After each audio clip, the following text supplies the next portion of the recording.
At Denny's, we're open for anything, like Ia, whaafetai le lofa malanga le leo le tua mwhai o na tātou mafuta le nei tu la fiafi. Ia, mamoli ai le vi inga mar whaafetai la na fio. Wa ia whai o mea sili malava mo I tātou. Ia le ngata whai le nei atunu. Ia, a o le tafa, wha o le larolangi nei. E whawhero ia tuari tātou Port Kalame. Tupu mai o le atunu, walo ma whanau o Samoa. Papa au I tuli manu e wha o le larolangi nei. Whaafetai, whamalo lava le tau waso whaiva. Malo lava le ngāru lue, ia whaafetai fo I whaiva o onga. Ia le ngate lea ia o ainga. Olo I tau sia fo I whi au mga luanga pei ona masani ai. E whawhelo ia tuari tato Port Kalame. Ele pa ia mamalo le tunu. Mwhaiora ma futa mai ia pa mata anga. From Seattle, ia whaafetai tere lava le ma futa mai tato Port Kalame. Ia Sulufalese, ia avoa, ia whaafetai tere lava le mafuta mai le tatou Port Kalame. Soli unale, ia talofa lava faltua, malo lava le mafuta mai lunga le YouTube. Ia whaatupu mangele tō, ia whaafetai lava mafuta mai e Christchurch le nei tu la whaafetai tere lava. Rose Williams, ia thank you for tuning in, whaafetai tere lava le mafuta mai. Ia whawhira te whaise uso leo e te wati whatupu, ia malo uso. Ia tarusia o Manuia o mautau, United New Zealand, ia le maise fo I le wha mai o lo. Wha o peopea I lunga o tau, ia te talo I le tua. Ia maua o tau umalawa I New Zealand le ola ma le soifua Manuia mai a te ia. Ia whawhira atu le wharitua ia nu au sala. Ngafa, ia malo lava First Lady le mafuta mai. Talo wharau sunga ni whaifi au, ia whamania le ngā ruenga o le nei whiawhi, ia whawhitai tere lava mo whamanianga. E manere tatu Port Kalame le nei tu la whiawhi, tatu te tala noa I ngā ruenga. A pera wheta la iti, po le a fo I le nā tau wao ngā, a o whea fo I o mamoli iai le whea au le tua. Sa tu wina I a te I lato. Pe o le vaaina le ngā le tatu Port Kalame, e Filifilia o e le tua. O le taime le nei tatu Port Kalame, ia Leo to po Selilo. Yo e manaia tato fa ia fa sau faisina malolonga ia wa foi fe au manga bengo le ni yaso. Ai mo pe lava le fa ftai le to mo to umalava. Bona le se no to ia ta europeani fa sala langa fa pe nei lungo ea. Ai o fa ta waina lava ona le rofa male anga le ia te uto. Ia e ta ma faia pe lava le si fongo le tai fo. Ia e fetu waso le vaiaso. Ia ina ia maua se tātou whisota inga masa ni ai I ro lawa po lo mota. Ia, po no fo I mala whanga. Ia o a inga fo I ro tau tolia I mota ngase, whare mai whai tu malo po no ia, o maua maile nei whasaralonga, pere o maua fo. Ia, sau se taimi tu nātou se talo mo utou. Ia, o le to telefo I o le whanau, ia o mawhai o nā. Mafuta mai tono le malo le nei tu la ia malo lava le tawasa malo le ngā lue ia whaftai le lofa mareanga le nei o le tua ia o tau matala ia manuia o tau whaiva matiute ia e mafuta tu whirai tu fo I le mafuta mai o nisi o whaife au ia e le malama le ngana whasamoa ia au mafuta mai lava ono o le Kalame lava ia mare whainga wo pe o na masania. Ia e lese meo iai, e aru wha sa moa tatu Port Kalame ia to e wha Peritania. Ia e wha tāua e fo ilo la tau mafuta mai tatu Port Kalame re nei tu la fiafi. Ia o le temi nei ia se I whaisa tatu talo, monai o tatu ainga, o lo a fia la tau I wha mai. Ia le ngata I lea, ia wā fo I tatu le whanau le tua. E tele lawa ina pisi tatu I whi au mga ruenga. A yeli te me ngalo I le tangata lana whawhitai I le atua. Ia e maise lava le te miro le talo. E tau le te mi nai lu tatu ni yola. O le tatu fisota inga le namaro tatu tama e le mawhai e se tasi o na ave ese mai I a te tatu. Sa whapena fo I le soifuanga o Yesu ke riso I le lalo langi nei. I lona I tū lava ia whare tangata, o le tatalo lava I le atua. O whea o iei whina ngalo le atua mo ia I le aso, ma le aso, ma le aso. A o le taimia le atua. ia te ia ina ia whātau nuua I lona taimi, le whina ngalo o lona tamā. O lea si wafonga o le tai a fō whai o na tātou mafuta mai, o na tātou whātasi rungo le nei ala leo, wa mafuta mai ia, tātou talo mo I lato umalava o mo te ngasi ngasi. Ia, le ngatai lea, ia o lau lava ta talo I le tua, tātou I fō matalo. Le tua lo mātou ta mao le nei tu la mātou te sāwari vari atu I la fio. Whāpitoa lava mo I lato o lo maua I ngasi ngasi o le tino le li ie. So se tu ainga lava lo mātou ta mao. Le tasi nei o whaalawe lawe ua a fiai le ola o le tangata soifua. A iere mātou whātua tuanga whapea. O le suafa lava o Yesu Kiriso o le vaila au le ola I a te mātou. Pa I atu lau au Yesu Kiriso whaalawa lava I a te ilatou. E le mana o lawa fio. Talai ese ofu mai I a te ilatou ai whaalawa lava I latou. E le ofu tala o lo walofa marawanga le lei. Whātasi lawa fio I li tamai tai tau simai. Ai le ngata fo I lea. O a inga le tua lo mātou tamā. Ia Manuia tapua inga lo nuu le li ie. A o iai o lau whanau le leitu la I popo ngā mawhainga tāo le ni yola.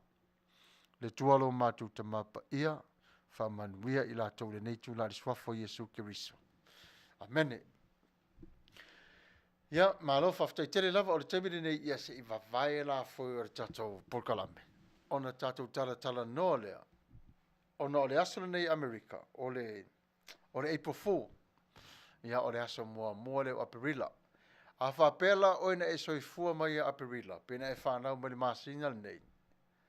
A whapefo la lo waso whanau le aso le nei. Ia, whamanuia atu le polkalame ia ti oe. Ia, manuia lava lo waso whanau.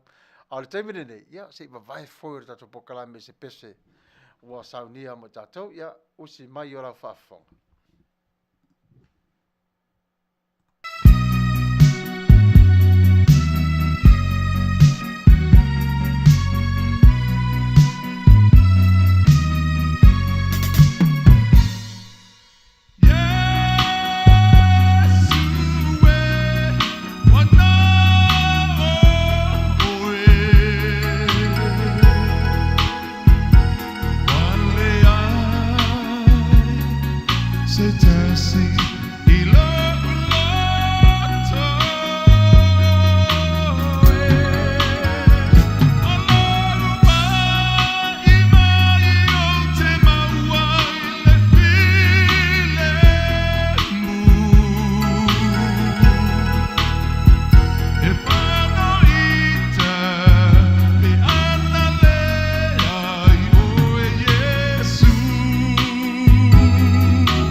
Yes!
Jesus said, "Blessed are the pure in heart, for they will see God." See, the word pure is the original language, is where we get our word catharesis, from which means cleansing, purificaina, releasing or purifying. If you have surgery, imagine sometimes the doctor will put a medicine or whatever is needed to sew back your skin. But the Word of God, it becomes the sewing machine that is sew your hearts back together where it needs to be. The only way for us to see God is to have a surgeon to go into our hearts and have surgery or take away what does not belong into our hearts. The doctors know what it remains inside of your body by seeing to the telescope, but God Himself knows what is inside your hearts.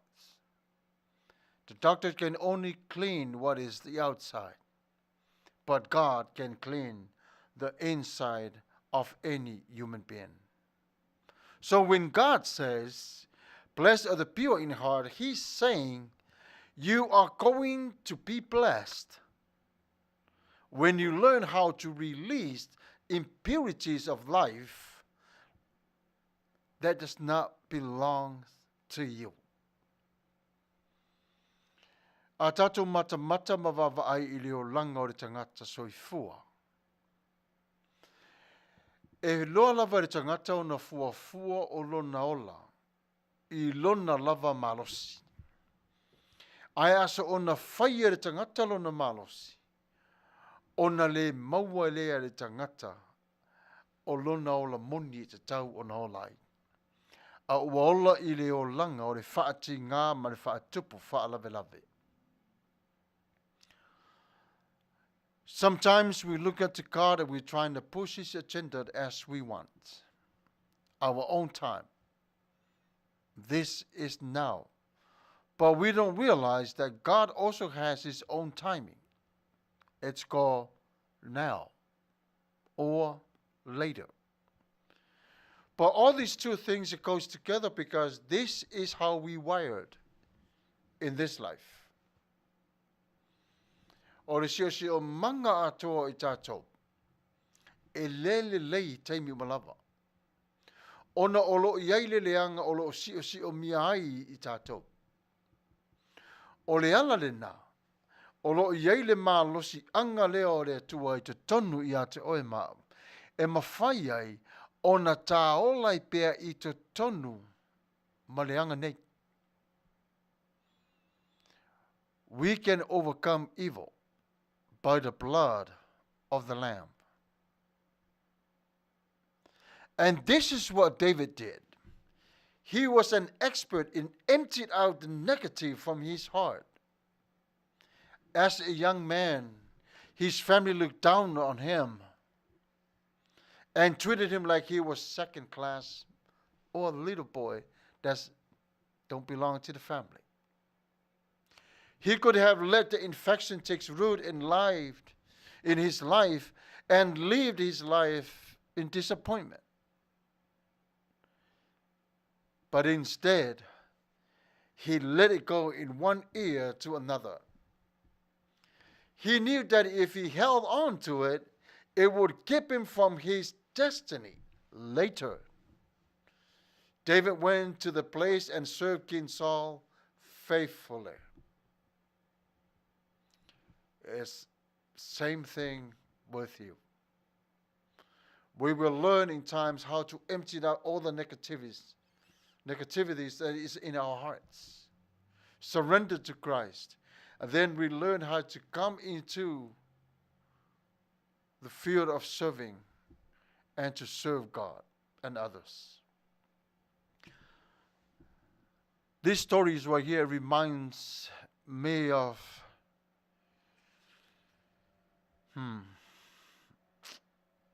my mom one time. Her mom was so sick. She was so sick. She decided not to go to the Fuanga Pepe. Whaako sanga fo ia ngaruenga whai Tinard Committee.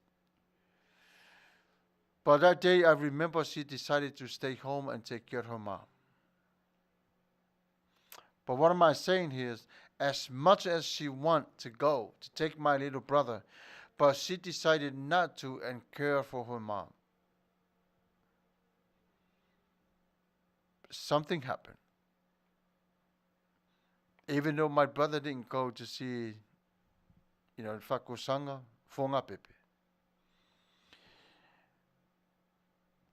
He was sick.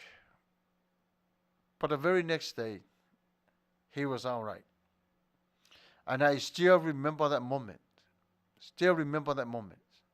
Just saw my mom just close her eyes and pray.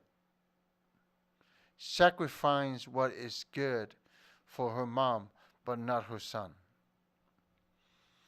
What am I saying is, we all felt the same way. There's sometimes we have things already lined up where we need to go. But God determined our steps every single day.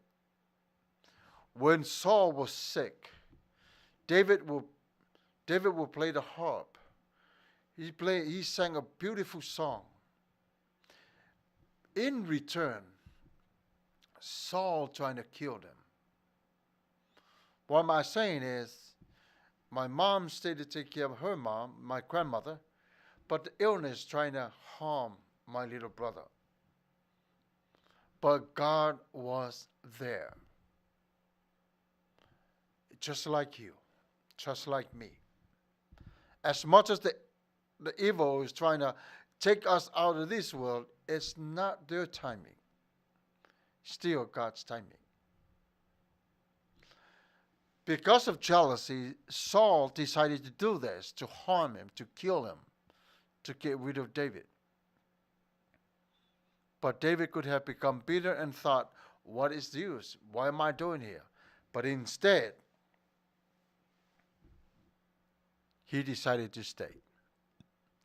Life is not fair. But instead, he kept his heart pure and emptied out all the self-pity. I do not need to go through this. I need to let go what is bugging me. As David did, we all have impurities and infections that come.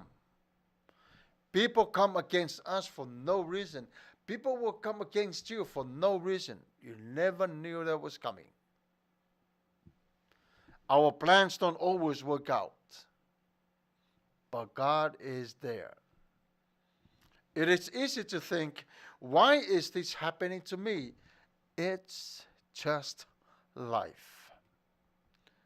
The scripture said that if you or if he or she held on to it, it would keep him or her from his or her destiny. And then also the scripture says, offenses will come. There's no denial. They are not a problem unless you don't know what to do with them. Too many people make the mistake of holding on to them. So what am I saying is, when the enemy tempted you, and then you head on to that idea, okay, now I can see what, and then all of a sudden he bring the load, what that temptation is. And that's what it wears you down. See, Satan, they don't just give it to you at one time. Slowly give it to you. You know, if I vangalo mafo fau I le mea whatever I le va toa te ori taimi Atua. Little portion at a time. Fa penale so fa I le ti Apollo ya te tatou. O lai te moe ma e malolo, o lai te fia I lo waso. A o lai fa fau e satani ya te oe mea leanga umalava. O ole le taimi wo e vai ai. Au mai o malo le fati ngare na ya te oe. O na ita lori o le tangata. Ngalo ai le alofa o le tua te tonu. Ai a ita ai vavele alofa I le tua. e te tatalo i o ngā te tonu o nā pōpō ngā mwhaingta, ai tali lava i le atua. E whai lava, mau maria e se atu o le nā tinga. We are committed to serve God, and we're committed to love Him.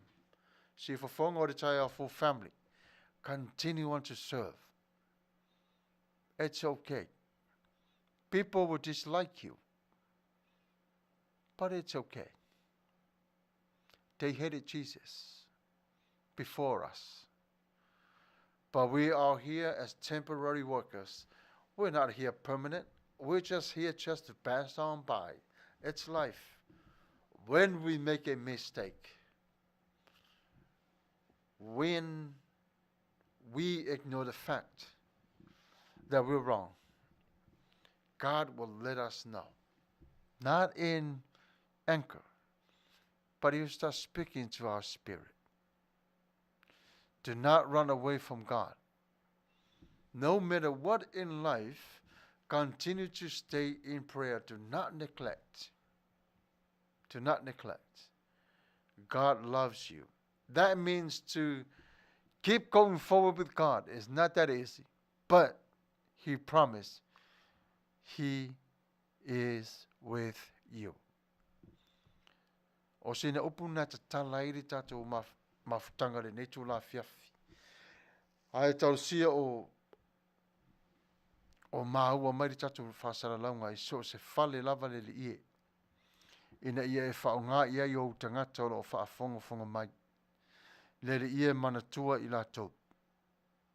Give them space, O Lord Heavenly Father, so they can grow with you. But you can be the connector, O Lord Heavenly Father, through the Holy Spirit in the blood of Christ. Lord, protect them in Jesus' mighty name. Yeah, be ia le tua, be ia le tua. Ia o le temine nei, ia o le whanga solo tato pokalame, ia malo lava le tui whaasina whea, ia whaafitai tele lava. Ia no o sala talo whai, malo First Lady, ia whaafitai mo le whamalosi. Ia o le temine nei, si tui wawai fo o le tato pokalame le pese le tasi. Ia ona whaanga solo le tato pokalame, tato talatalo noai, minor prophets and the major calling. Ia usi mai ala whaafonga, le pese wa Filifilia mautou.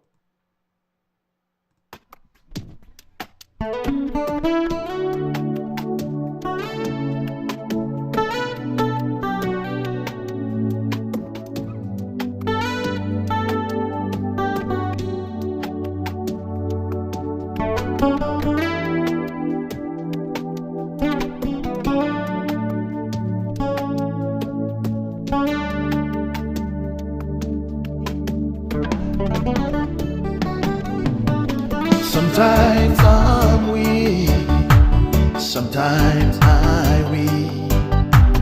Through the spiritual war, while I fight for Jesus evermore. But I'll never give up, even the sun will come down. I'll stick by you, Lord, to prevent me when I'm war. Sometimes I'm weak, sometimes I weak. Through the spiritual war, while I fight for Jesus evermore.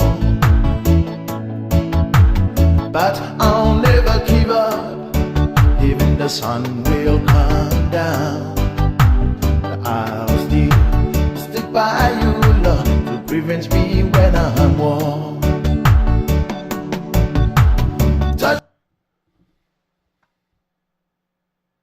My hands, touch my feet, Lord, welcome me.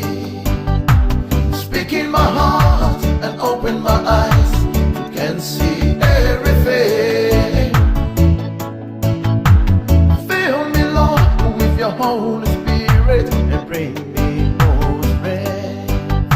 And I will go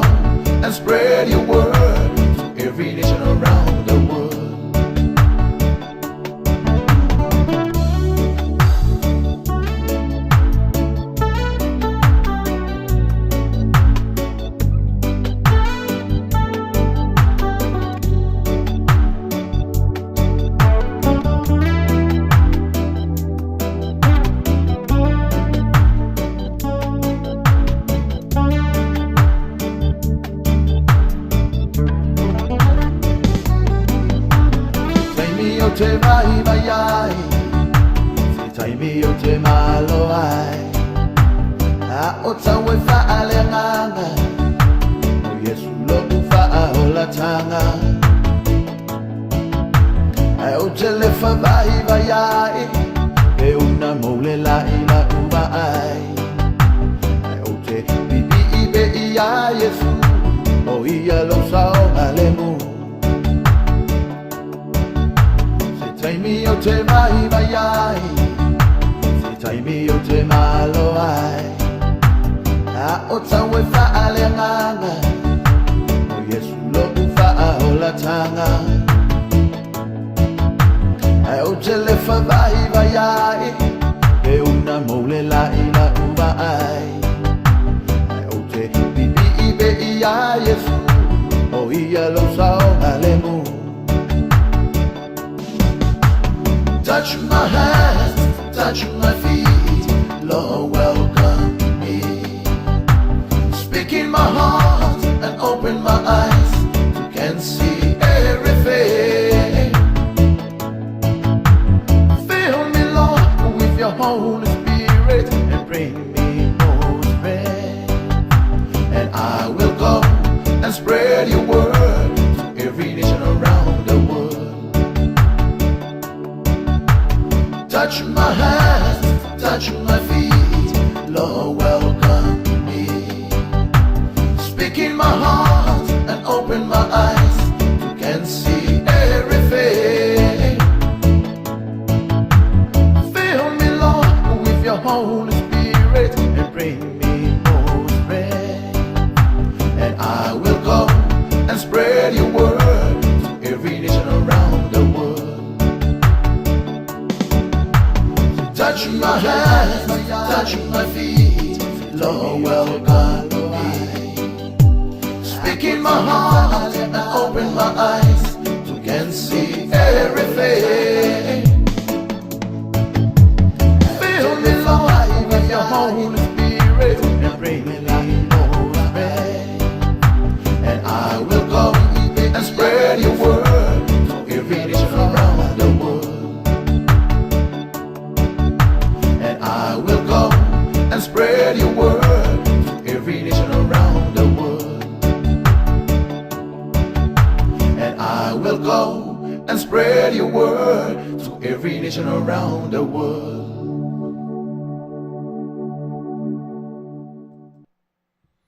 And I will go and spread your word in every inches around the world. Such a powerful song, very inspiring. It reminds me of why we are here today. We are here as mouthpiece of God to preach His will, the good news around the world, so others may come to know who He is and to have that fellowship with God. It's the part of our motto of our faith. As we continue to serve, we continue to love. As we continue to love, we continue to worship. As we continue to worship, we also continue to praise. As we go along, remember we are the children of prayer. The house we're living in is the house of prayer. May God bless you all. Manuia tatou whanau longo I pese o le nei tu la fiafi. O le tamire nei, ia o le a tatou taratara no I le manuia I o le fiafi le nei tatou pokalame. E I le vaenga fore taru o le minor prophets, po profeta laiti. E manuia le au ngā fo I le se I tau whata apira I titi tatou pokalame. Ina ia vea lea ma atonu fo I au ngā I se tua fine pos tua ngane pos ta mā pos tina. Ia po wai lava se ta se fi whanau longo I le ne pokalame. Ia e au ngā fo I le tātou te whaitau I tusi. Awa mālama lama ia I tātou. I le au ngā ma le winga ma le tā ua. O vaenga nei o le tusi pa ia. I fola sanga mautu lava I tusi te singa I te tonu o perfeta laiti. E fe mai ose awala e whaingo fie e whaai loa tuaine su e su enga. I perfeta la iti. Ai o loo iai fo ini fesili e fesoasoani a te tātou. Ina ia tātou mana tua mai loa ai le mafu anga ma le winga ma le au ngā. E ila fesili fo ia whawhaingo fia mo i tātou le netu la whawhi po le o ai i lātou. Ai sea ua tā uai i lātou o perfeta la iti. Ioe. O ana whea na soifua mai ai, a o whea foi o loo iai. O le a lo lātou whaiva. O le upu le o le whaiva. A vai e tātou o le whapalangi o le fishing. Ai ava ai ere tuspa ia means ministry. Ministry. O le ala lato ministry le o le ala lato whaiva. Iai. Ona manatua. E eise fesiri vore whaapea. O le are fe au na lato au maia. I to tonu o le lato whaiva lea. What was their message throughout their ministry? So who are they? Where do they come from?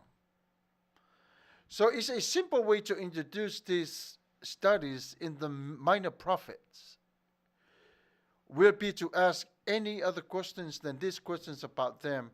Who are they and why are they known as minor prophets? And also is when and where did they live and what is their ministry?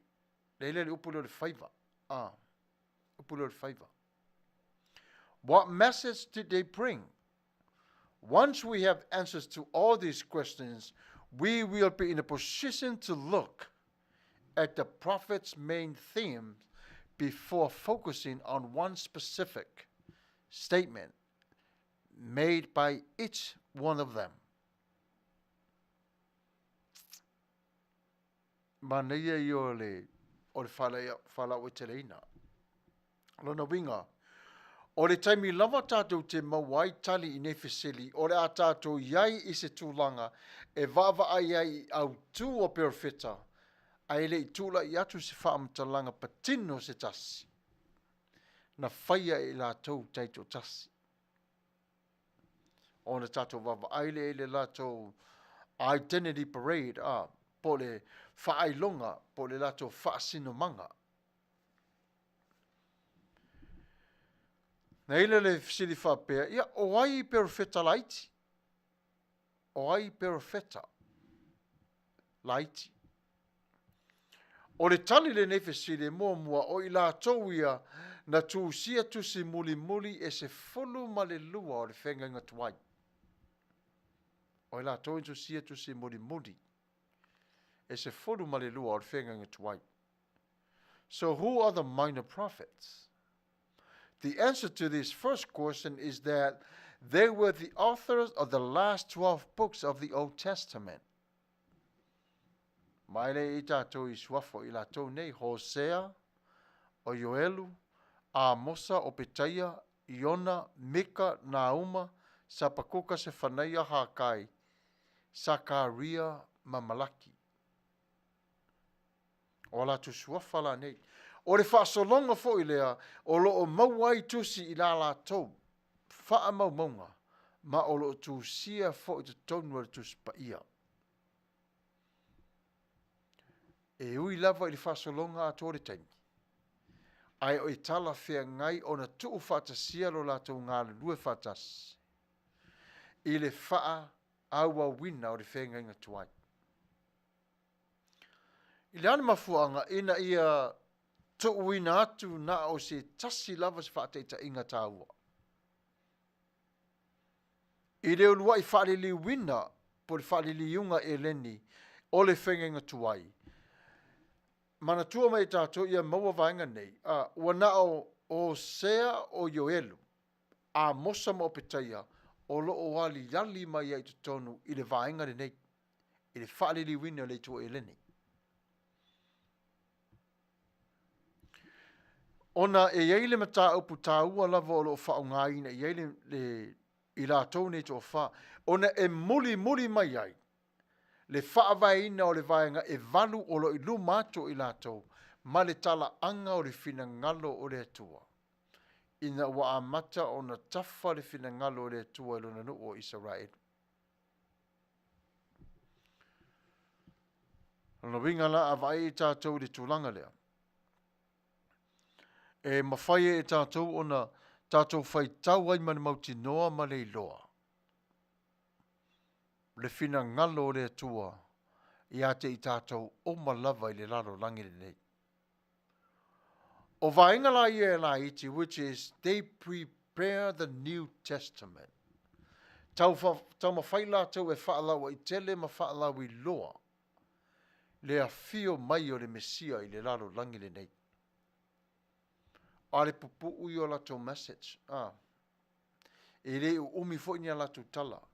So which is the important thing to remember is that in this all and all, the arrangement that it always been as unit, it's already set as is for all of us to follow and to see God's light in our life, the coming Messiah. O le mea tāua la tau ana manatu i tātou pe manatua i tātou le vaenga lea. O le whatulangan umalawa leo le vaaireo i tātou i se unite tasi, one unit, which is one mind theme. Lewa i tātou iai. E ese le feso o tai ātua o le vaenga ni se furma le lua. All these 12, they all come together in some reason, in some way. But they all lead into the coming of the Messiah. This is where God starts speaking to his people to be ready. Be ready.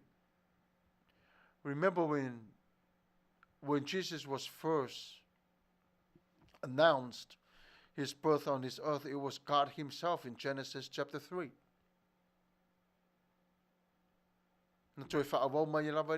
From then on, Lela e sawa I lava choose to sing on whenga tuai. Ai ona le malo le tuai te tau lava ona whaavai mai te tonu o le pule anga o le tulafono. Ona whanau mai leo le mana malama. Ai whai e le ta i ala o le whanau o le tua. Lela e mana malama i e tātou. In other words, as we see the light, there is the law of grace.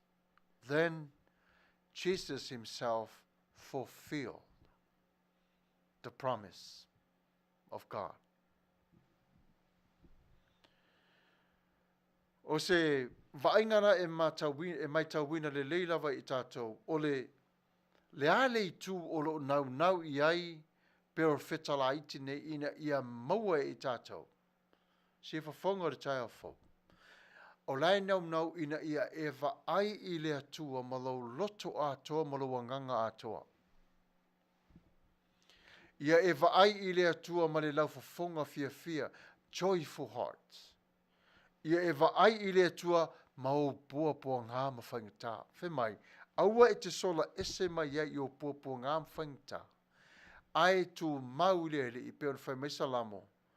Be still. Know that I am God. Le whaono le sifuru. O lo tala no ia tāvita. Tāvita se so ia te mino iatu mino iane tutu mau. Awane i alulo loto ma avelo fatu tu ai tu mau. Stand firmly. Do not lose your heart in the midst of chaos. Ai ia tu tu whaatasi mane tua. Ina ia mawhaia i o le tātou whaia le ofo o fongia o le tua i to tonu o lo tātou ni yola. So the important things to remember is that in all and all, the arrangement of these 12, it became such a powerful relevant in our lives. Ai tā ua fo'i a te tātou. O le tuspa ia, ele ngatala i leo fofongia malona ese whape fo'i. O le au tasi le tua i lona fina ngalo, i lana whanau. No winga. O la tasi lava le lofo le tua i le lalo langi atoa. A le tele lavo le latu tala. ma le latou ministry le sai ai. O le aru ese mai o Israelu ma le atua. Tupu ai wharawerawe. Lona winga, o leo tama whai e toi whairoia Israel, pipi iroa I le atua. Go back to your God. Ask him for forgiveness. Say sorry for what you have done. But there are times when we go do what we have to do whatever we want to do in our lives. Walei loa e tātou le tua. Walei loa e tātou le mafutanga ma le atua. Ona te tupu leo whalavelave, God will use those hardships in life, right? E se toi li liu mai e le tangata na palapala I ona lima. Ia te ia. O le tuspa ia la, o lof manino mai lava, le fina ngalo le tua mo I tātou umalava, I le nei o langa. O se whawa o ngā mataina fo I le o se upumoni, e sili atu o na lau tele. A vai e tātou I le nganga, e lau I tele e lo tātou mafo whau. Maola I o lo tātou tino, e mauai le malosi. Le malosi fo I le ape o malosi au taimine le ai, e maua e tātou le malosi au mai le tua. That's the grace of God, so we can be able to go on forward with our life.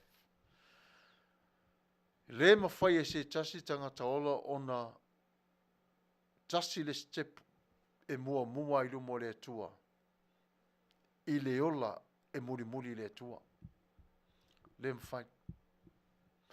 E mua savali le tua e muri tangata. E tai e le tua tangata, e le tai e le tangata le tua. Ai a tātou waaile I tonu I le au tasi o le whina ngalo le tua I lana whanau.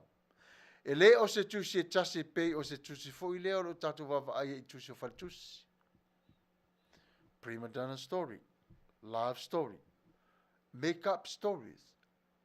People make those stories up to what? To draw attention, to like who they are. But God is not like that. God is directly speak to your hearts. God is directly wants to have that relationship with you. O le alofa o le tua ia te tātou si whonga o tai awhau. Lena maliwa Yesu lunga o le sātaura. Lena maliwa Yesu. Ana le maliwa Yesu. Ta ilo pe tātou te wheroa I le nei aso. Ai o tus tu singa a toa umalawa o le tonu o le tuspa ia. Na wha wina I le atua I lātou. E tau ta tala ma tus tu si alona whinangalo. O tus tala umala nei, e ilofo I lātunga ngana I tolu sa whao ngā I le vai taimi o a lātou whaiva. 3 languages they understood very well, but they used these 3 languages to preach the will of God to the Israelites. Nei la tama foi lea tato wawaaile e leni le ngana e peru. Ia wawaaile e le Aramaic. Aramaic la lea e tele ina whao ngā e Yesu ngana lea. Aisea, umatua I toa tele ua mix whaasolo a toa lava tonu Yerusalema. Tele tangata e ngana ai I le ngana lea. Ai sa manatu fo Israel e tau le whao ngā ina le ngana. Ona o tele o tangata ua muri ai a Yesu. Tele.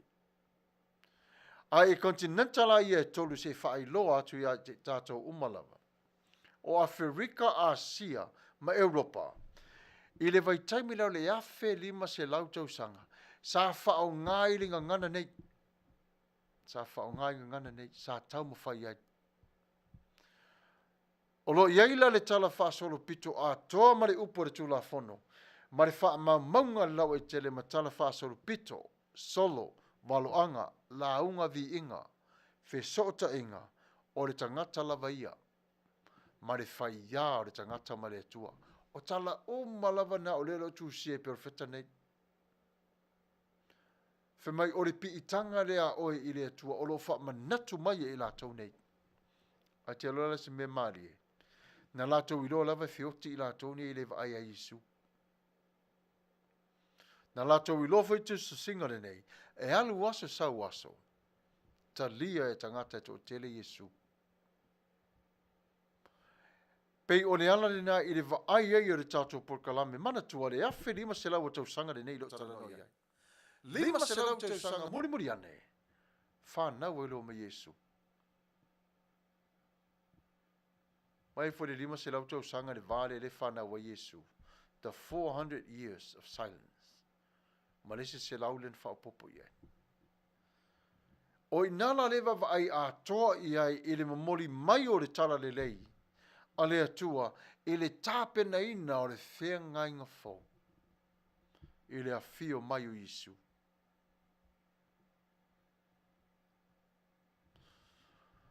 O tūstala o malawa nei. Sa whaunga ina o malawa i le atua i la tau e ala le whaunga. God inspired them to write the Bible. Some others will argue to say, oh, wait a minute. Scriptures, all scriptures was breathed by God. There's a difference between breathe and write. Scriptures, lesa ave le tua, olana, lava na finangalo sa ave le tangata. E alu tangata e fai, po ngalu wengane sa fai e perfecta nei. Ai or tu singa or tu spaia. Tu si lava ili mo tangata.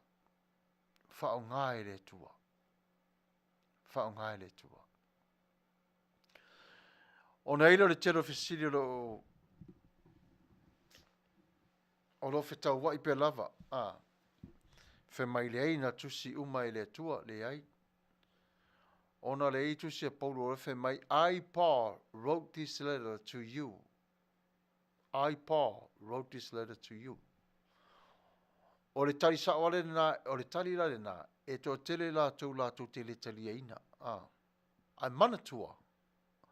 O tusi nei, o lai tusi mai e Paulo i te tonu o le tele la, o whare pui pui. Tele le temina o whare pui pui. Nā le whapele upu fwere whengang o le whengang fo, sorry. O Paulo pe wa avele mwhateta inga o le va aia kerisiano ia Yesu i pua ngā mawhangata. Pua ngā mawhangata. O mea umalawa nao i e Paulo, nao o lava ia Yesu. Nao o lava ia Yesu. Ia, e manai e il prokalame fo ile e se i tau whaa. Ngangana tu se ngangana whawhaingo fie. Tātou te tala noa iei. E au ngā tele mo tātou umalawa. A o tusi tala nei, e leo ne tusi tala profesa. Ai paulava o i lātou o tangata e o leo si taulanga lava lo lātou nau. O tangata whaiwhaiva. Leo mā moi. E a o ia iutaia. Ma fō mai o no ese. Ese le mana i o la to vala wina. A whaile whisiringia le wina o le mataupu masani o leo langa aso whaise o se manu lava tātou te whaise me whapea. E pule lava le tangata i lona roto. A le manatu ese mai e le pule le tangata i lona roto. E anga sala le tangata pe a pule lona roto. E le mafuanga. E lua vaenga. When a man decided to own up to his heart, commit a sin against God. But when the man decided to soften his heart, not a sin against God, but surrender to God. Mana ia yo vaenga na dua va ai ai. Mana ona e ile o nga ile fasa mo vai mai sili le toi pulero no to na le toi a ele olo. Ia nei mana ia. Ai atu mai le tua le tuspa ia whaise ta tala whala wai tele lava. Now if I made it tala whala tuspa ia for lean not unto your own understanding. Ola ia ile tua. E ile taimi fo ile au ngāre tangata ona silence. Ai ngā lue le tua ile loto le tangata. Ai a whapela tātou te watu le te tonu, a vau mata tātou sia tātou wāmio i te lola le tonu. E aru ese mai lo le tua nante say so. Pa ulo masia tātou wāmio wha le tonu lo. Pa ulo masia tātou wāmio. Vaenga umalawa ni le tuspa ia. Because evil is coming against us, we have the truth. We are going against evil. But what can we do then? Evil against us and us against evil. To me, the best thing to do is to what? Surrender to God and walk right between it. Walk right between it. It's a dedication of faith. Alfe matus pa ia faila na o melele fa pe fe meleanga. Ele fa pela la auta to fe meleanga. You know, le ai nga luenga na fa to tua. Nga luenga na fa to tua e mafaye e tatou. Ona va aia le tua malona finangalo. E le fa te ta inga ma neia le na faye le o nga Yesu le sa faile. Ma tai oa. Ma neia i o le teimina le na o Yesu ana au so o male moto tangata. Aina matua i pongi sa lava le au so o le very special time, that moment. Le na lo lofi mai matua e a mai lato whanau ia Yesu, a tau whi sofi tama whai mai, wei, awa. Awa to te o mai ia Yesu. Ai mai Yesu. A mai tamai titi na tu au tafa. Whatulo tamai titi. Mai leo ngā i o mata upu le a. Nā ona tū o le tama titi au tafa pupula mata o le au soo. Pās le wa ai al vaenga. Aisea. Ale wa whailoa e Yesu tama titi le sa pei fwoi o lātou ina wa mai lātou e lātou mātua i to tonu a onga re tu lafono. Sa le tau fia i lātou. Ai o le ata e whailoa tua i ata i lātou le au soo. Lo whātua tua pe o le tamai titi lea, na e sa vali mai ai i awa onga ma whaamalo longa, e to tonu o le whale o te talo le tua. Mai mana i o lea onga na whai e Yesu. Ono o ngā luenga na tina i aso e tā pena o le tama e ave i to tonu o ngā luenga whātuspa ia maa o onga. Alewa mai Yesu tamai titi whātui na au tafa, whāpupula au so to tūla o wali i whāpe mai o sole. Mata au tia le ata le vai e tātou. Toi whaailoa e Yesu i ate i lātou, a e le toi peila o tamai titi le yaso na mua e a onga i te tonu a onga le wharisaio. Whape whiela na e mana tua mea le langi, o lo o whaavai le lalo langi nei. O le ata nei le na le va ai i le whaai loa e Yesu o le whaatua tua o le tangata. Ma toi wha manatu tala anga o le tangata mai lona o langa. Ai leo se me fore wha pē na whaati ngā i Yesu le au so. Tau tala ngā ruenga le li whaola i ana wawenga. Ma toi wha manatu a awao. Ma toi wha susulu watu le mana malama. I rona au so. Ai mana tuala le teimi lea, o lae ngā lue lava Yesu, ono o lea lofa i lana au so. Wa o tamaia, e wheal umata me ia o ngā whaatula whanu nau ia. Wa whiu e tusi, lato tusi, wa whiu e o ngā le mawhaina lātou, taulo toina le tula whanu. Le mawhai. A whaapea lai wheo maita mai titi lea onga lea, o na pa o mai lea pa o sau a sauro i lalo, whai ngā whaiwar sami, pa waro ngā rengo rata toi ai. Lela na a whia o mai ala awali ia. E vai matua pe teru whaalua naru pe teru atu ama pārpa. Ai te loa. O a wala rea tuana pongi sā ia i lātou. E eiri whiriwhiri ngā rea tua ia te i lātou. E whaau ngā iai i lātou. I le tala le lei. E mori mau ia Yesu. O Yesu le lātou whalea onga. E moni lava sa whainga tā i lātou. E teimi whare tātou te whaalonga i lātou tala. Whainga tā ia na mana malama mātou Yesu i mena talo mai ai. Ona fo i le i o i le lātou poto male mana malama. Ai le wa mata ona o ma whaai loa e Yesu ia te i lātou. Le ala nā reta o i lātou o disciples, which means learners. Le winga tonu lava nā disciples. Learners. Ona maile tu ulunga wha apostolo, somebody is sent out with the message of the gospel. Le ala nau le lofo yo Yesu wha ai ngoa lana au so. Learners. Maile lai o hao a Yesu. A o hao a Yesu. Emotional, physical, you name it. Jesus taught them well. Well, look at the result. Taimi lava na toi tū mai aile li I manu malo me leoti. Arwa I le langi. A matalo o na ngāru lue. Now they put the blueprints, what they have learned, into work. Now they build the foundation of faith. They build the foundation of love.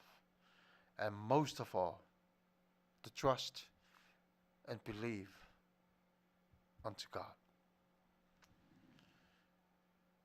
Pe o le vaingare na o le vaingare just to singa a perfetalaiti ia.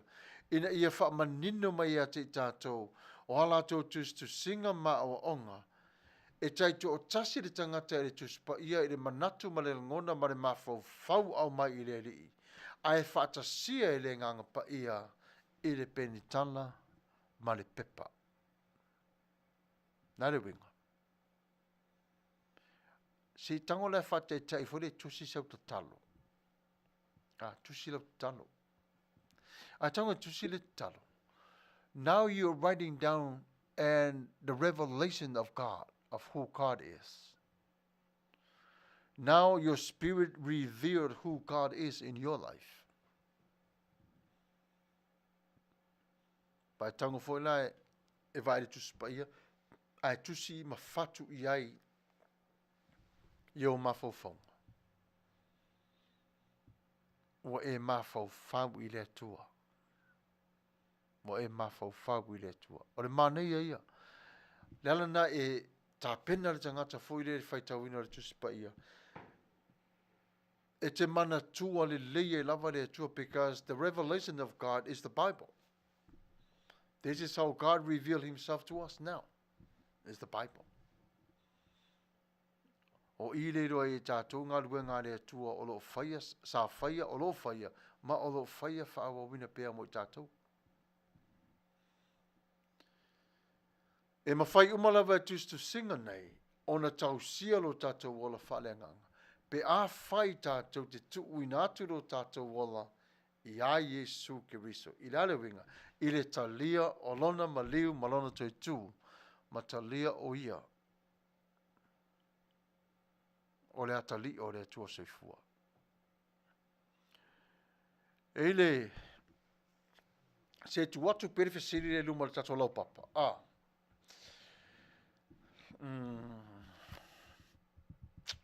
O le ale tusi le tuspa ia o lo o matele o na wha matala I awili ili le matau tia o Yesu.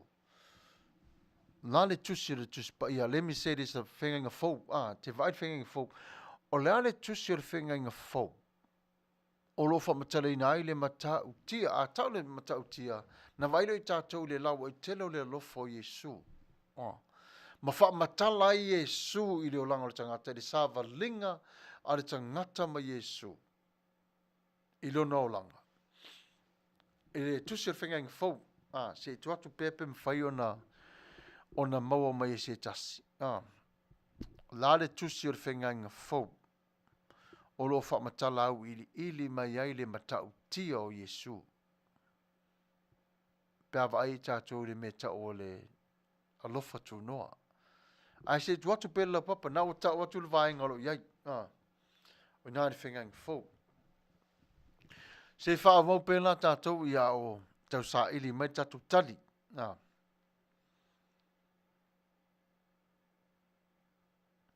E leila wa se me pito sili atu lona tāua pe a tātou le su e le tuspa ia.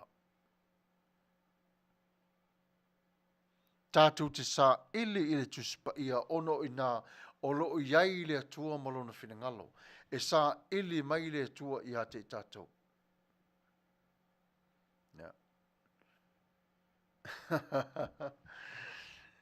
Malo na ia o whaiwhau palangi ia fa Samuelu o tō nei tō translator. Fa Samuelu o tō tātou fa palangi tātou fsiri. O le tuspa ia awina mai a te tātou pe whailo mai a te tātou fuafuanga le tua o tātou ni yola. Ai mai se le taimire nei, lata i le taimire e seta. Tātou te vava ai mata pene ma mau iei o tātou ni tangata. Tātou vava ai i ngā ruenga sa whaia e le tua. Ai o se whailonga fo i lea i atangia mai le o langa o le tangata e vi i atu i le tua. Ilo nā lofa malonanga lelei.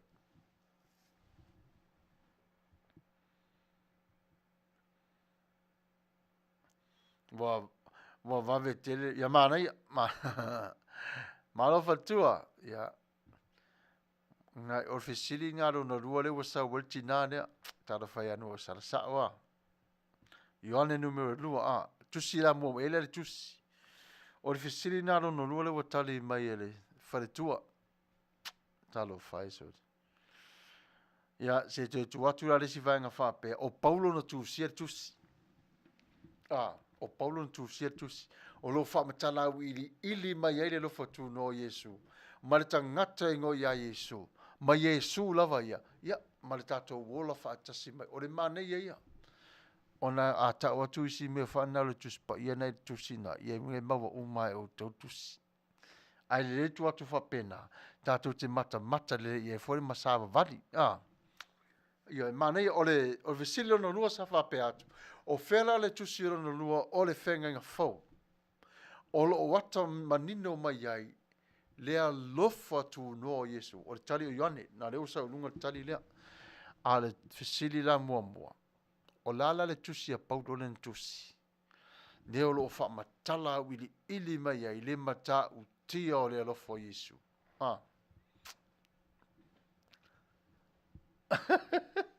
Ja, les a faina tala faia fatua. Ja. Malo lava ja, faftai mafta mai tato po kalame. Ja. Faftai tele lava ja se I fafiro e tato la papa te ua. Ja, malo lava Sophie. Faftai tele au mafuta mai. Ja, tata fai se te se le makahini. Ja, malo lava se nis. Aftai mafuta mai tato po kalame. Manuia le ngo kramana o sasa mai tātou wa ia nau manaia. Ia malo ia whaftai ia mafuta mai foi se usa mai Samuelu pena Matafeo. Ia whaftai lawa mafuta mai tātou pokalame. O le talo whaiari. Ia o le fasili lona lua na o mau o sauri tali ia o fasili mua le tu ina atua. Le tusi la lena tusi e Paulo. O ina tonu te vaere ngana tu titi ama monu atua.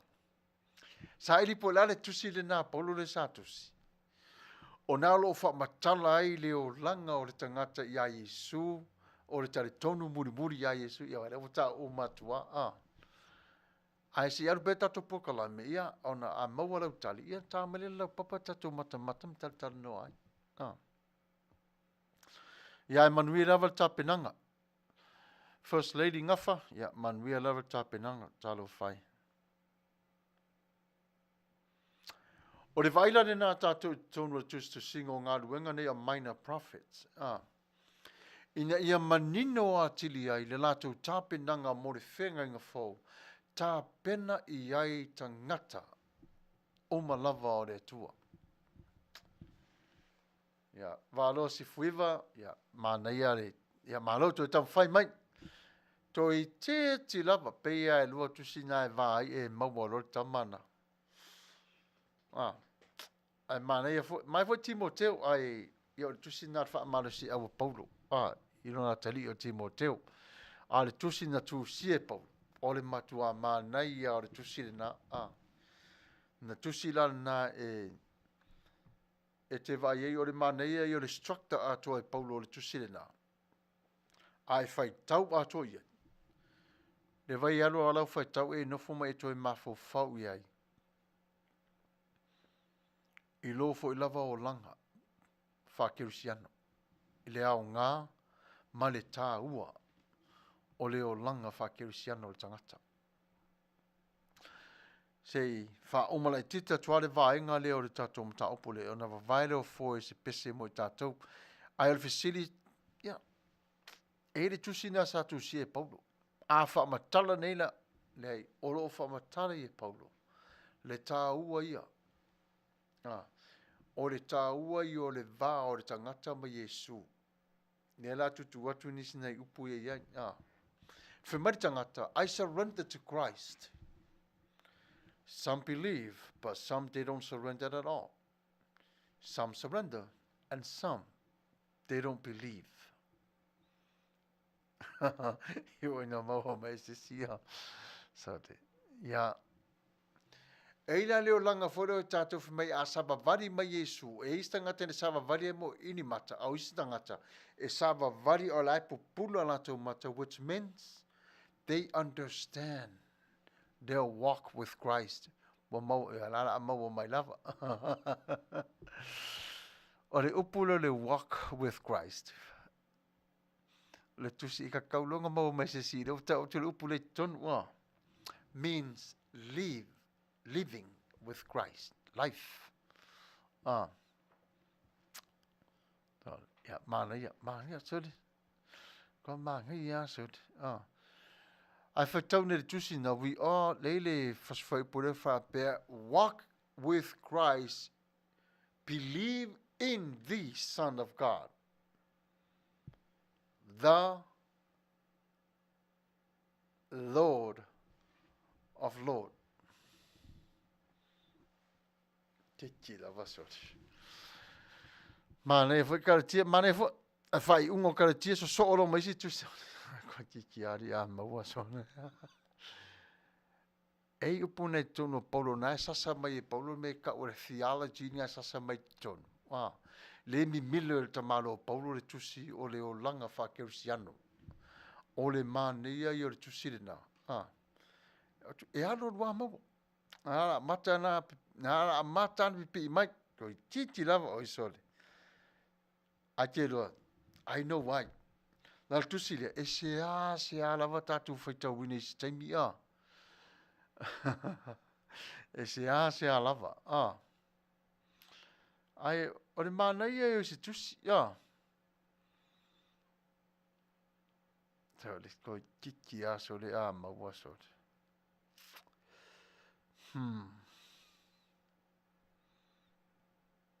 O le mana ia o tusi le na.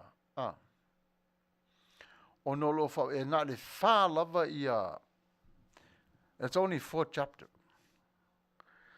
Ale mana ia i o le tusina e whai tau a toa ia. E maua a toa ia le o langa o le tangata.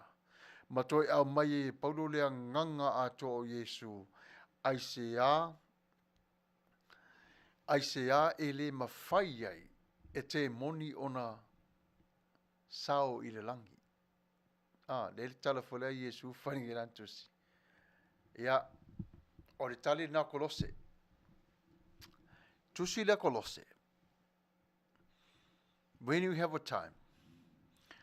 Colossians. Ona e nofole mai whaitau a toa lava de tusi lea. O inana e te role leia.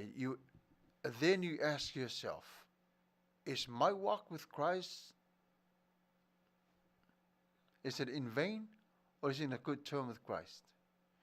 A whare no whai atu e teimi whare whamere tangata, oh, I believe, but they don't want to do the work. I want to work for Christ, but they don't want to believe. O le manei o le tusila Colossians, tusila Colosse. Whai tau a toala e, na tō o male te tonu iai o loa nganga a toa le tusila. O le manei ai o le mafofau ia le tusi nei. Ki mora, ia ma lo lava talo whai. O i vitau toa lima, talo whai, ia ma lo lava. Whawhira te o le uso. Whawhtai lava le mafuta mai tato por Kalame. O le vaingana le nā le whatu, alana whai atu le whisiri lea. Ona o le mania i o awa onga o lo tu ina mai e Paulo. E wha a tonu ai le sāwalinga o le tangata Kirisiano i ona pōnei. Wale tō tele o tangata Kirisiano. Whe mai, oh, I believe.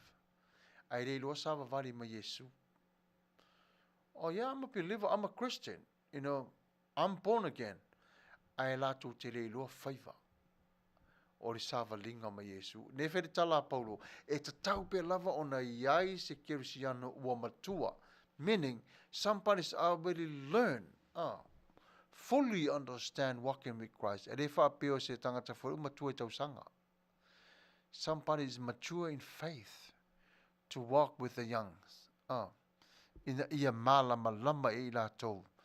Ile structa a tō le sāwalinga te tonu o le ola mai Yesu. Ia, talo, se pe tau le whea e lana o nua o salat whalitua, whai tau tuspa ia. Ia, reise mea iai, Manuia, nei Manuia tatu, Manuia e tamu whai mai whaftai te le lava le whaunga ino le tatu po Kalame. E peila o le vaenga atua le nā le tusi nā Kolose. Whai tau iai e Manuia, aua te whewhe, o te whewhe tusi nā Kolose. Ono le tusi lea, o le tala sa o lava le nā o mea lo tu tupu i ate oi, o lo tala noa sa o lava paulo i ate oi. Ioi, ai whai tau iai, e tau sa o tu lava e paulo i ate oi, this is who I am. And this is who are the people that you witness.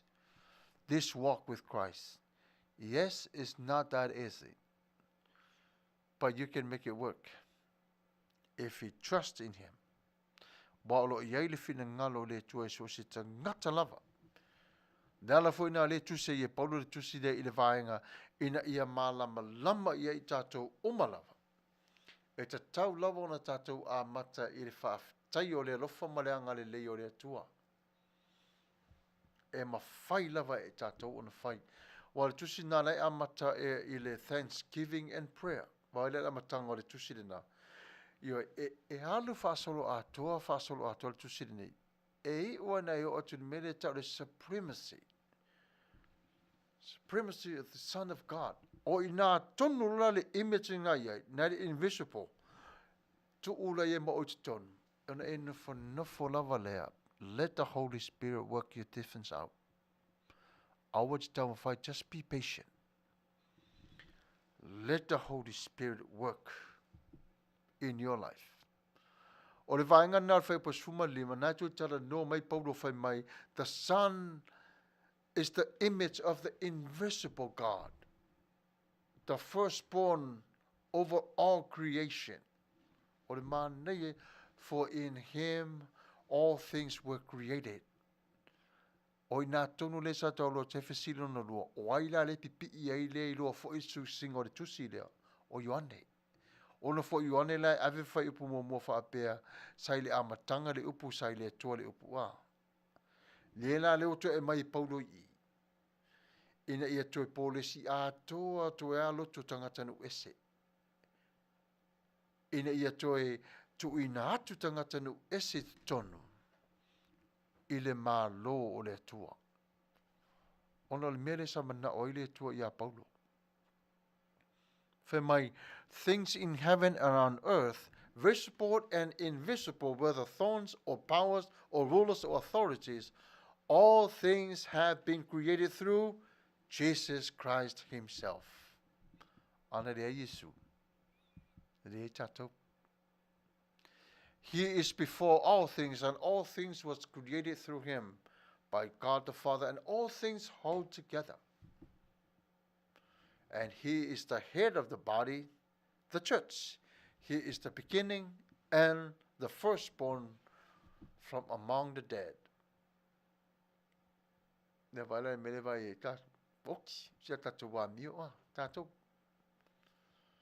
Dead means that means no. Dead means separate from God because of sin. I find out why Yesu nga ton say cut ai le kole ai tu mai de tangata ang sala e to tonu e avea matangata le leina fai ele tua. Leila manatu le sao so mai a Paulo fa pea new creature. Died your old self. A leo to tangata for wina oi e tami nei. Lala na tato va ai e mai for God was pleased to have all the fullness dwell in him. O le mania i o le vaia i le tua tusilea. Al matau lia temilea. O lau a matau na whao ngā mai le mafau whao wha theologian o Paulo. Le tu singa o le tusilea. O le mania i o le structure sa o le tusilea. E ese mai lava iana tusi. O mai sa tusi me whare pui pui mai si vaengane. Ai tu sa o mai lava tangata sa onga i le mata upulea. Tusi. Very knowledgeable. Ina ia malama i tangata kolose. Are ngata i lea. Tātou lava lea. Wa i whapunga le tono tusi le whapea through him to reconcile to himself all things, whether things on earth or things in heaven. Waila le pao a te lo le saure sawa, ya. By making peace through his blood. Fasisin nei lunga o le satauro. Te varel fakta o vaal me whaiei. Once you were alienated from God and were enemies in your own minds because of your evil behavior. But now he has reconciled you by Christ, the physical body. Leo tala noa Paulo. But now, leo e mai wato e whaata sia Yesu oe maia. I le tino ato o toa. Mai rona maliu, malona toi tu i roti. A ta ula le oti le tau nei Paulo, le lalo langi nei, le oti le ola. Ai ua toi whaia e Yesu le whaare lenga atoa i tātou. Ma le atua. O le mana i o le tala le, o le tusi lea e pipi i le lei lava lea, e le tātou vava ai i tu singa i oro o sau le whengenga tuai. E mawhai o na merge i tātou whengenga tuai na whengenga fau i tu singa pero whetala iti e tu sfumare lua. E tu singa o tu sia Paulo. Ai sea, tasi ale mindset la sa wai. Tu la fono, tu la fono, tu la fono. Wai li whape, ese tau sanga, ese au onga lei, tasi lava le au onga, le au onga, le au onga. Le tama whai ai. Which means, e matu atu sa o lava le mafu anga o le au tasi ma le mata ina o le tuspa ia peona ta uai ai. E Paulo le lua timo teo whai upetolu, le mata upetolu whai pasfuma le ono. Whai mai ea, mai lava le amatanga sa mana vaina i le atua le upu. All scriptures breathed by God. And if I my all scriptures was written by God. Lala le na e le argument e pisa i lava de tele, to telo tangata. Se fonga tae fau, e oi. E tu se Paulo le whape mai, I Paul wrote this letter to you. You know, I am with so and so, they are my bear witness to this letter. Le ala na le tu se Paulo tu ai a suafa o tangata fo ia e tari tonu ia te ia. O ia Yesu, ma muli an tu singa. Ma o onga le whangai Paulo. Pela le tu se le a kolose a tatu vaifo le amatanga. O le mata utia le amatanga lefe mai ia o Paulo le apostolo a Yesu ke riso. You know, mai le atua le tama. Pea tatu vai le whasamoina. Ia, le ngata ilia. O lo o mori mau e fo i Timoteo le tato uso. E le upu le whapele tātou i le tuspa ia le brother. O le mānei o le upu na ai lua vaenga lo whaunga in the theology, the theologian Atua le sa o le upu lea. O le Christian. Ta ua na o le tangata wa Kirisiano. Le taimi le na. Ai atu e tātou whapea o our brother o tātou uso. Uso rai lea. Uso whale nganga. Uso wha Kirisiano. Le ala le nā tātou te vai e tusi single tusi lea. Very structured in a way for le. It makes you think. Is the Bible's language different from the everyday language? Of course, yes. It's ese. E le te teina tusa. Le te teina tusa. Ono lai tusi mai te tonu i le spiritual thinking. Ese mai te tonu tusi to singa fole laro langi whare is about what it comes and go is what I see I wrote. Simple as that. Lale nā tātou te vaai ia i le māneia i o le tusi to singa lea. Aore wha manatu le nā Paulo i tangata ua tu ese wawaina ese le tua, holy, set apart le tua, mo le ngā luenga lea.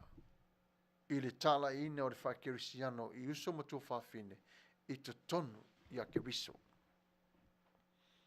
Ia manatui o for the sister. A li liwa i te tonu lava i le tusi singa atua le theology lava i. Lai whaongai for the Christian. Lai whaongai ia. E le for le whapea ia mataulia le vaai lea Paulo le vaai ai. He experienced what walking with Christ is all about. Means live with Christ. E whaingta.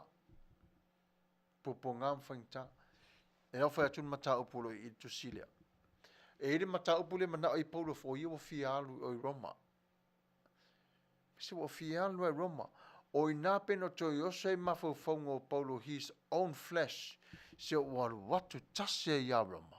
A whamatala le tua Paulo. Malo lo mainu lau koko Samoa.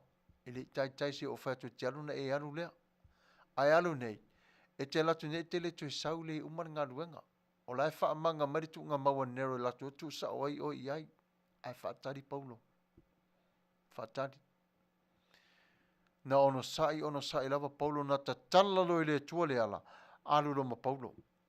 Au le wio na le tua ia Paulo. Ina ia tau fia Paulo i te tonu o le whare pui pui. Ai tusi mai se tusi. E whai loa mai linga ngana Roma. Ma au mai e fafo. Ua tau nuu le folfolanga le tua. I le nuu ma le nuu ma le nuu. Ia e moni lava. Na o te iasta mo Paulo. Ai ua tau nuu le whina ngalo le tua. Ai le ioti Paulo. On manea i o le talaanga atua o le vao Paulo ma le tua.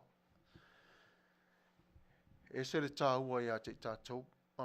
Ai lei fo se tasi ala vai te tono tu spa ia la wali theology uma la theologians ia e mo fa se tala fa pe grace and peace be unto you from God our Father. Na o Paulo lava, that's his signature. Nai loa ai o tusi na tusi e Paulo. Ai mua fa felo ai fa pena Paulo. E pe i lava o tātou Samoa a faise launga ia e mua lava fa felo ai. Na uma fa felo ai ma fa ilo atu po oile tulai a vaulo malea. A vaulo male launga. Ai le mo pa launga fa ilo muri po fet sa wai. Le la o mai lava i Paulo. Le o langa lava le fa Israelu e lo ai. Le iutaia po fea lava le me alu iai. Ki mora talo fai Peterson, the only true living God who died for our sins. True. Who rose again and will come again. Absolutely. Lord Jesus, our Savior. There is no other God. Amen. Sa'o le lava. Ya. Terminate. Ya, se itoi tātāles tato peselea. Ya, e vai foi o tato pokalame le neitu la. Ia, toi whaawawe foi lea le tato mataupu. Ia, usimai ala whafonga.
ai.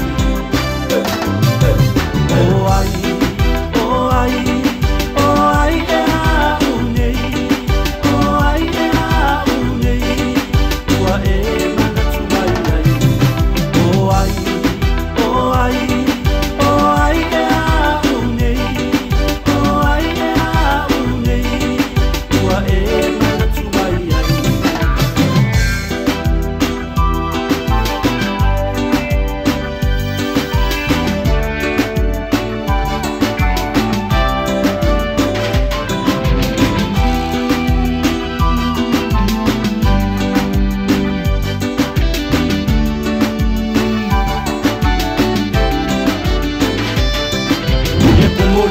Sa imang uya lu kakaya o dia pasolo mafafau asa mo miting sa kau fafa ai la wa mawar fai mo kau awa ko mala o fia na uti bare o fasa wa mo nganga o mafafau e mo la fa ka kele i bo mai ngolo ka poi mai ai mi so ma ko pisa fa fai le ma ko fai ninge sa atu ki mo manga ko pure ko ki mai si ya ni ka fa kai mar fa mo ngolo ka ko kai o ai o ai o ai e a unei o ai e a unei ua e manatu mai ai. O ai, o ai, o ai e a unei. O ai e a unei. Ua e manatu mai ai.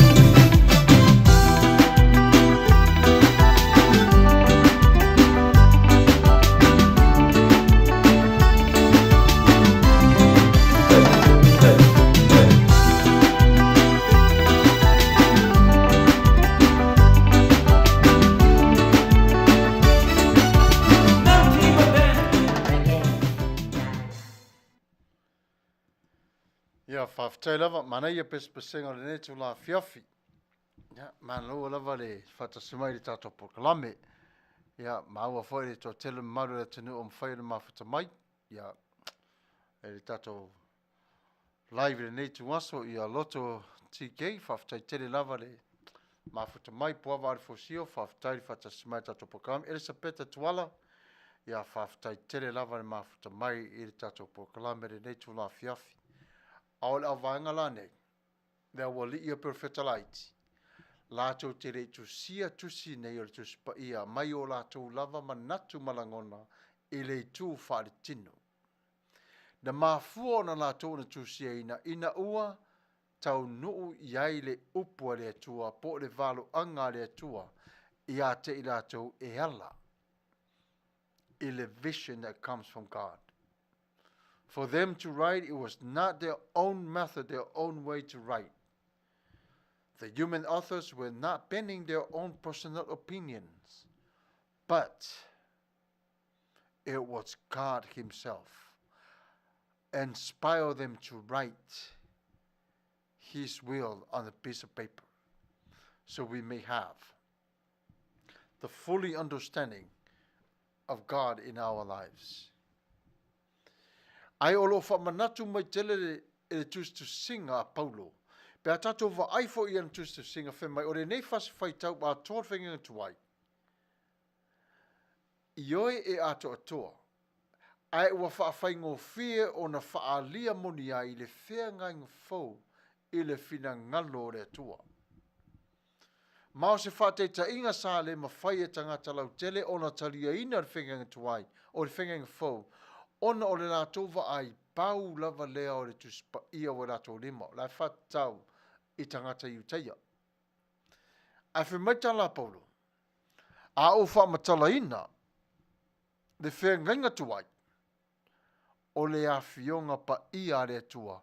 Le tau e Paulo e tusile ia Roma. Ma tau pe tolu whai upo e lua. E ile tei mialo ralta malo Paulo e fo i e te tonu le mea sa onga iai. Sa onga ai, sorry.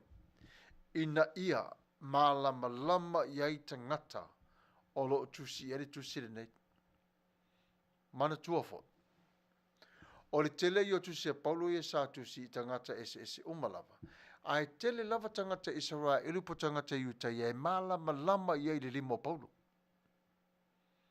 Ai o le whaalave lave. Lātou te le talia ina ona ua li liu Paulo ua sau Paulo. I le tū ma Yesu. Ai le o le tua i la tau ma le tulafono.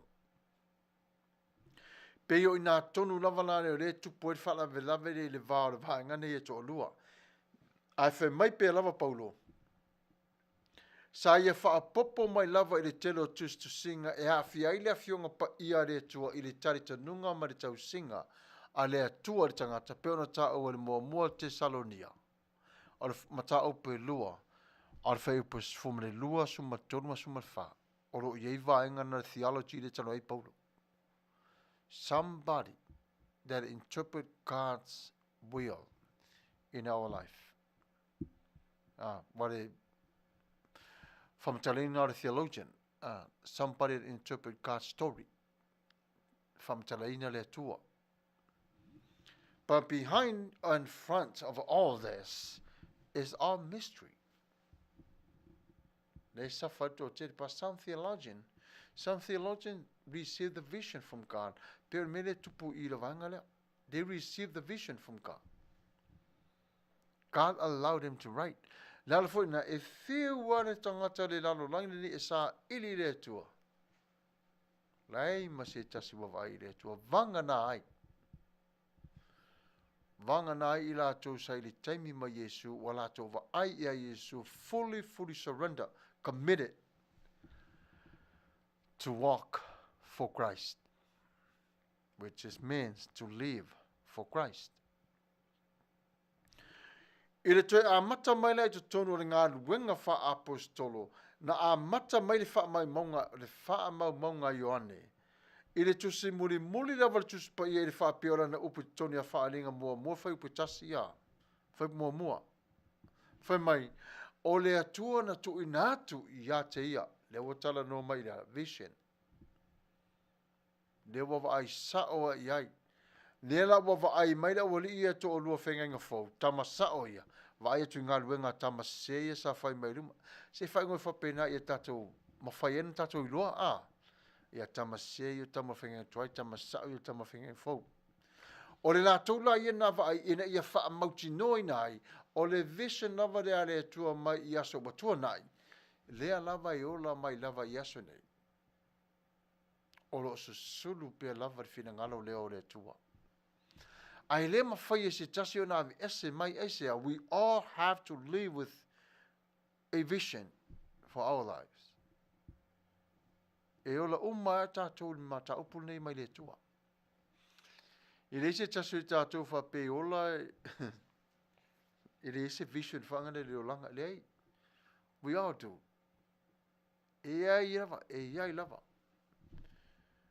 Ai o le vainga le nā a le atua i lan tangata i le alofa maleanga le lei, masauni ai le ala e wha mauti noi nai o Yesu lava, le atuanga o le ola o le tangata suifua. No winga na o lisi tua le vainga na tātou te vava ai le le iai i le tū o le wha atua tua. Le wha atua tua mamoni i le atua. Bo o mai lai a te tātou le li, le atua o le nganga o le tamā, le alu ma le nganga pa ia nisi o vaenga i tātou te vai ai. Whe mai lo le mwhaaringa rua suma le rui a tātou, ia, mana tua foila. E toea fio mai Yesu. I le lalo langi le nei. E toea fio mai Yesu. Nau na ia le nganga pa ia tangata e tusi le fina ngalo le tua. Tatou vaai fo i le those minis that is so inspiring. Au fai tau lato tustu singa. Very inspiring. They are so committed to their calling. Ma neo tustu singa, ma Alopopo le very, very equipped and very talented in this part of their calling. Ese foi la tova ai ese va ai tangata lai fai tau iai. Ia, ese la tova ai. Le mindset del tangata ia la tusi mai te tonu o le mea o ia va ai ilona ia lava malosi. E mana ia foi le mawhai ona tala no iai. Ai fala vela ve e o. Le winga o le mata upuna. E le se fatu o ia te tonu, there's not a spiritual being in it. fairy tale stories. Tamana, ia na peno fai atu, na ona tu watu a whare wha mana i aile tusi. Ai leo ni mea moni tupu. Ai ava ai e tuspa ia, ese lava sawa tuspa ia sawa, spiritual. Spiritual. Ona o le atua nei au mai, o le anganga. O le atua nei e whauina, o le anganga. Lala na e ma nei ai ma whapeane, ma whapeiforo tātou anganga i ate tātou. O a whea lola, o la e talia i le upu, a le atua i lo wala. E talia lo le tangata le upu o le atua lola, o le mori maule la o perfecta nei. E sa rā elu, te talia lo le upu nei le atua i lo wala. De lei lolo vāma le atua. De lei lolo vāma le atua. Ai a whaapea e te whatalinga tuli pe lava i le atua. E au mai e le atua i a te oe, a awa onga sili atu ma mafa. Ina ia fo i ailo whawhitau le whaalong tā. E peila o le whaaile nā i tus tu singa tus pa ia ato uma te tono vaenga nei. O lo o whao ngā ia i le atua i la tone tos fuma le lua. E whao a wina ai le ngā ruenga le whengang fo. Ai mana e fo le wawa ai ai. Mata mai lunga tam te tele ia, major prophet, sau le maina, sau as fuma le lua, ai oso mai e sua. Sau mas fuma le lua. Filifilia is fuma le lua ai Yesu. Ai tofu lava le disciple. Malana ia lava vala wina. E to tonu o le maro o le tua. O le matau tia i o le vaenga le nā. O nei ei le vaai a tato por kalame i le whatau waina o le vala awina o e le tua. E ei le stangata le whai lotu le sai peritania. Ma nei e fo ian whai ngā lotu, wa matua fo. E isi ana o ongaro ma nei e fo i pe whai tau ia. Tangata la le o J.I. Packer. O le peritania lea. Ia wai longa fo ia i le e mata upo tau tu spaia. Le lei tele tangata. Awhai mai. E le ai masa tangata ola, lana mori maulea, is very famous with these words. E le ai masa tangata ola i le lalo langi, e whaolaina po e le whaolaina, e le una ia e le ngangapa ia, i le manuia. Sa o le leisot. Sa o le manatu. Fe mai o tu spaia e whafolinga mai pei o se whaaili. Se pese e malu le i le nganga o le tangata, ai ti ngai le loto o le tangata, ona ea. E mana o le loto e pule le me e fai. Ai musu i le mafau o le tangata. E ele teimi e fialu ma le ato le loto, ai nofo le mafau fai mai le ai, e le o le teimi le nei. Ai fe mai la le, e tu ina atu pe le atua a toa, lea nganga pa ia e pui mauna ia o le tangata tari tonu ma le tonu. Ina ia ilo atu le atua. To e foilo tātou le tusi le kolose. E ese le structure le sawa tusi kolose. Ese foi sawa paka le sawa. Ai se a fai tau le tamalo le tusi kolose. Ba ai le leila va iai. Ese le matau tia le tusinga le tusi le nei. E matau tia. Lera a mai e le to ina lea e hisana api ere ana tusi ia. Le ei vaenga i alo oto me le to ina mai te tonu le ngana Paulo. For my I was carefully pick and choose from the tree of the theologian that I knew. I wish I met before he died. Sa afia finga tangata. Sto ina la le wharentana mai whaapea ana whetawi i whira ima Paulo. Ia matau le. O le vision lava le nana ia, wow. Ia e soi fua mai o maliu Paulo. A le tele i o whaiwhi au kirisiano e tātou te vai le tusi la kolose. o le fia i o tamana i o mai ai. Ona foi la wailo umai fefe au le structure atu o le tusida. Lo umai te lo fefe au ma au fai tau tuspa ia. Le matango fia atu o le tusida. A fe mai matala fa apea to ina lea. Aua e te faa nati pea e fai tau i le awhionga pa ia le tua. A fa apea e lua aso e fai tau e te sa iri le mana malama. To e fai tau inisi aso i lua. Ina ia e maua le mana malama. Laila tala nua le mana malama foi le vapeo le sa ore la le ai. Sa ili le ola. Sa ili ia i le ola. E uina tātou ona le loa le ola o le tangata. Whape where mānawa ia i le atua. Ai mawhai e tātou ona whaalongo ina pere musika atua toi o tātou talinga. O le upo le atua, o le whaamalo si au lea i a te tātou. E ui, lava ina mamafa o lona tu o saidona nu. Ai sa lofa pe lava le atua i a te lātou. Fatasi atoa ila le tuspa ia atoa lama mvaenga ua vai ina iai. I le whaalawa i tele ina o le fina ngalo le atua lo tatou ne yola ma le malosi lo tatou ne na maua. Ona whaapea leo le tasi o vaenga o tustu singa le tūlea. Ai se a ua ta uai i lātou o perfecta laiti. Why they call them minor prophets? E whai ngō whiela i tātou, ona tari ina nefsidi. Ona e ili tari whapea. Ia. Ai ono lātou ia sa tustusia vaenga foi o tusi laiti. O tuspa ia. Ia, mana ia fore na. Ia ai lava o i lātou ia sa whaia lea mema. Ia, mana ia fore na. Ai i to tonu lava i le tau ta ua ma le tau tua o le nganga tapu wai o i la tau nei. Ma le tau sangaro mana i le mesia le fase lau lua suma lima.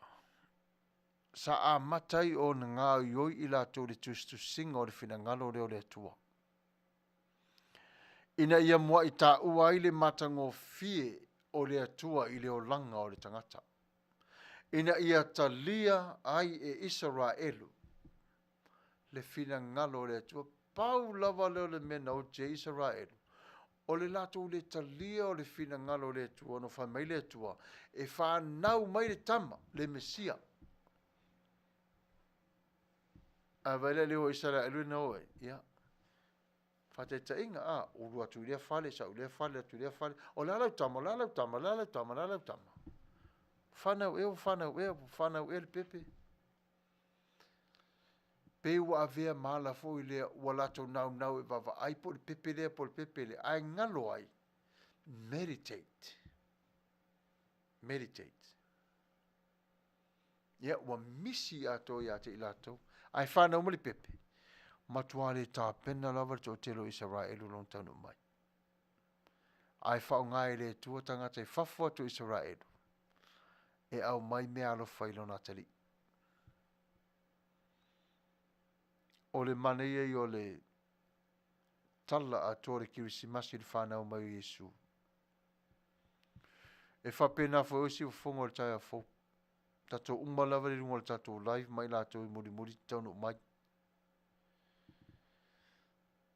E sere mata uti o lo whanau mai le o langa le nei. E moni lava e tausi ma fo wa i lo ainga ia te oile me alo fo i lo uru whare mai le raro rangi le nei. Ai o sau nia mai e le atua le me alo fasili ia te o e tā pena mai whafolo whaolutanga. Wha me alo wha mai ia te o Yesu ke biso. Le ola lea tātou te ola i nei. E teimi tātou te whaai ai le mā nei o tuistu singa nei o whaai ungampu ma lato tuistu singa pupu vai ngara iti nei o le o lato tuistu singa. Ai o message foi la wali ia sa ave ma lako ministry ele umi lava tau li telefoni upu pau lava le nao le fina ngalo le tua sa ave ia o le tara noa le tua ia te lato nei O i la tau nei tangata, man mea taun whai tangata tue fwoi mai le tua, o maro la tau manatu, na mai e le tua. Aore te leo fe au mo moli o mai e tonu. Wa ore mea moni lava, tātou te vai le tūlanga e sili atu le matau tia o le upo le atua, e to tonu o le tuspa ia, ai maise to tonu o le tātou wala maro soifua. E se le matau tia. Nā rewa inga mua tātou te vava ai ai, e sa rā elu sa tasi le tausanga ioe le atua. Aso nei, se kone wa ioe le atua, ilea wha mangaloina o angsala. Are matau tia la le nao le atua. Lona winga, e tu saila ma perfeta la iti nei, e le mawhai o na sili atu i lātou, i le vaai atu i le vaai le atua, ai tu tusa fo i le vaai i lātou. I le atua mauna tangata. I le ala o le isus tai, whaalongo, male, loto i le alofa. O na lefa matala mai lalo whai mai us mo se whaateita inga lava. Ina ua whetalai Jesu ia mātai o sfuma lufa upe fitu. O le loto i le alofa, ai le o le taulanga. Nā tala no Jesu ia te ia, le loto le nai le alofa. Wairoi Jesu o ia o le mamoi o le taulanga le na o mai langi, ina ia osi ia tuai le tātou taulanga. I le atua. Pawhena osi. O le saura o tangata i le atua pia wha mo le mole wa o se. O wang sala. That very moment of your life, o nau ave lau offering to God. Nau ave. Nau o tali mai le atua mai wa vatu le aroma, le manongi atoa. O lau loto ma lau talo i le atua, wa talia e le atua. Mai la si ia to lau angiru. Talana tono whaalinga. O le mānei e o le talana. O le ala nā tātou te turi matai e pēr, o le telo tus to sing o le vāenga o le whengenga fōu, e telefo ina au mai te tonu o le whengenga tuai. Maneia. Pei o le ano te le ianua lango tuspaia. Ta te le loa leva na fola mai le whaalataina o Jesu, ai le whanau mai Jesu. I lau langin nei. Ai whai tau nei lau tusi whare salamo. Lau tusi salamo i whasu maltasi. Whai tau atoa al poka le mata upurena. Lau tusi na salamo. E te ia mai whape oi ta whe so le. Le mata utio le nei mea. E ofolo loto.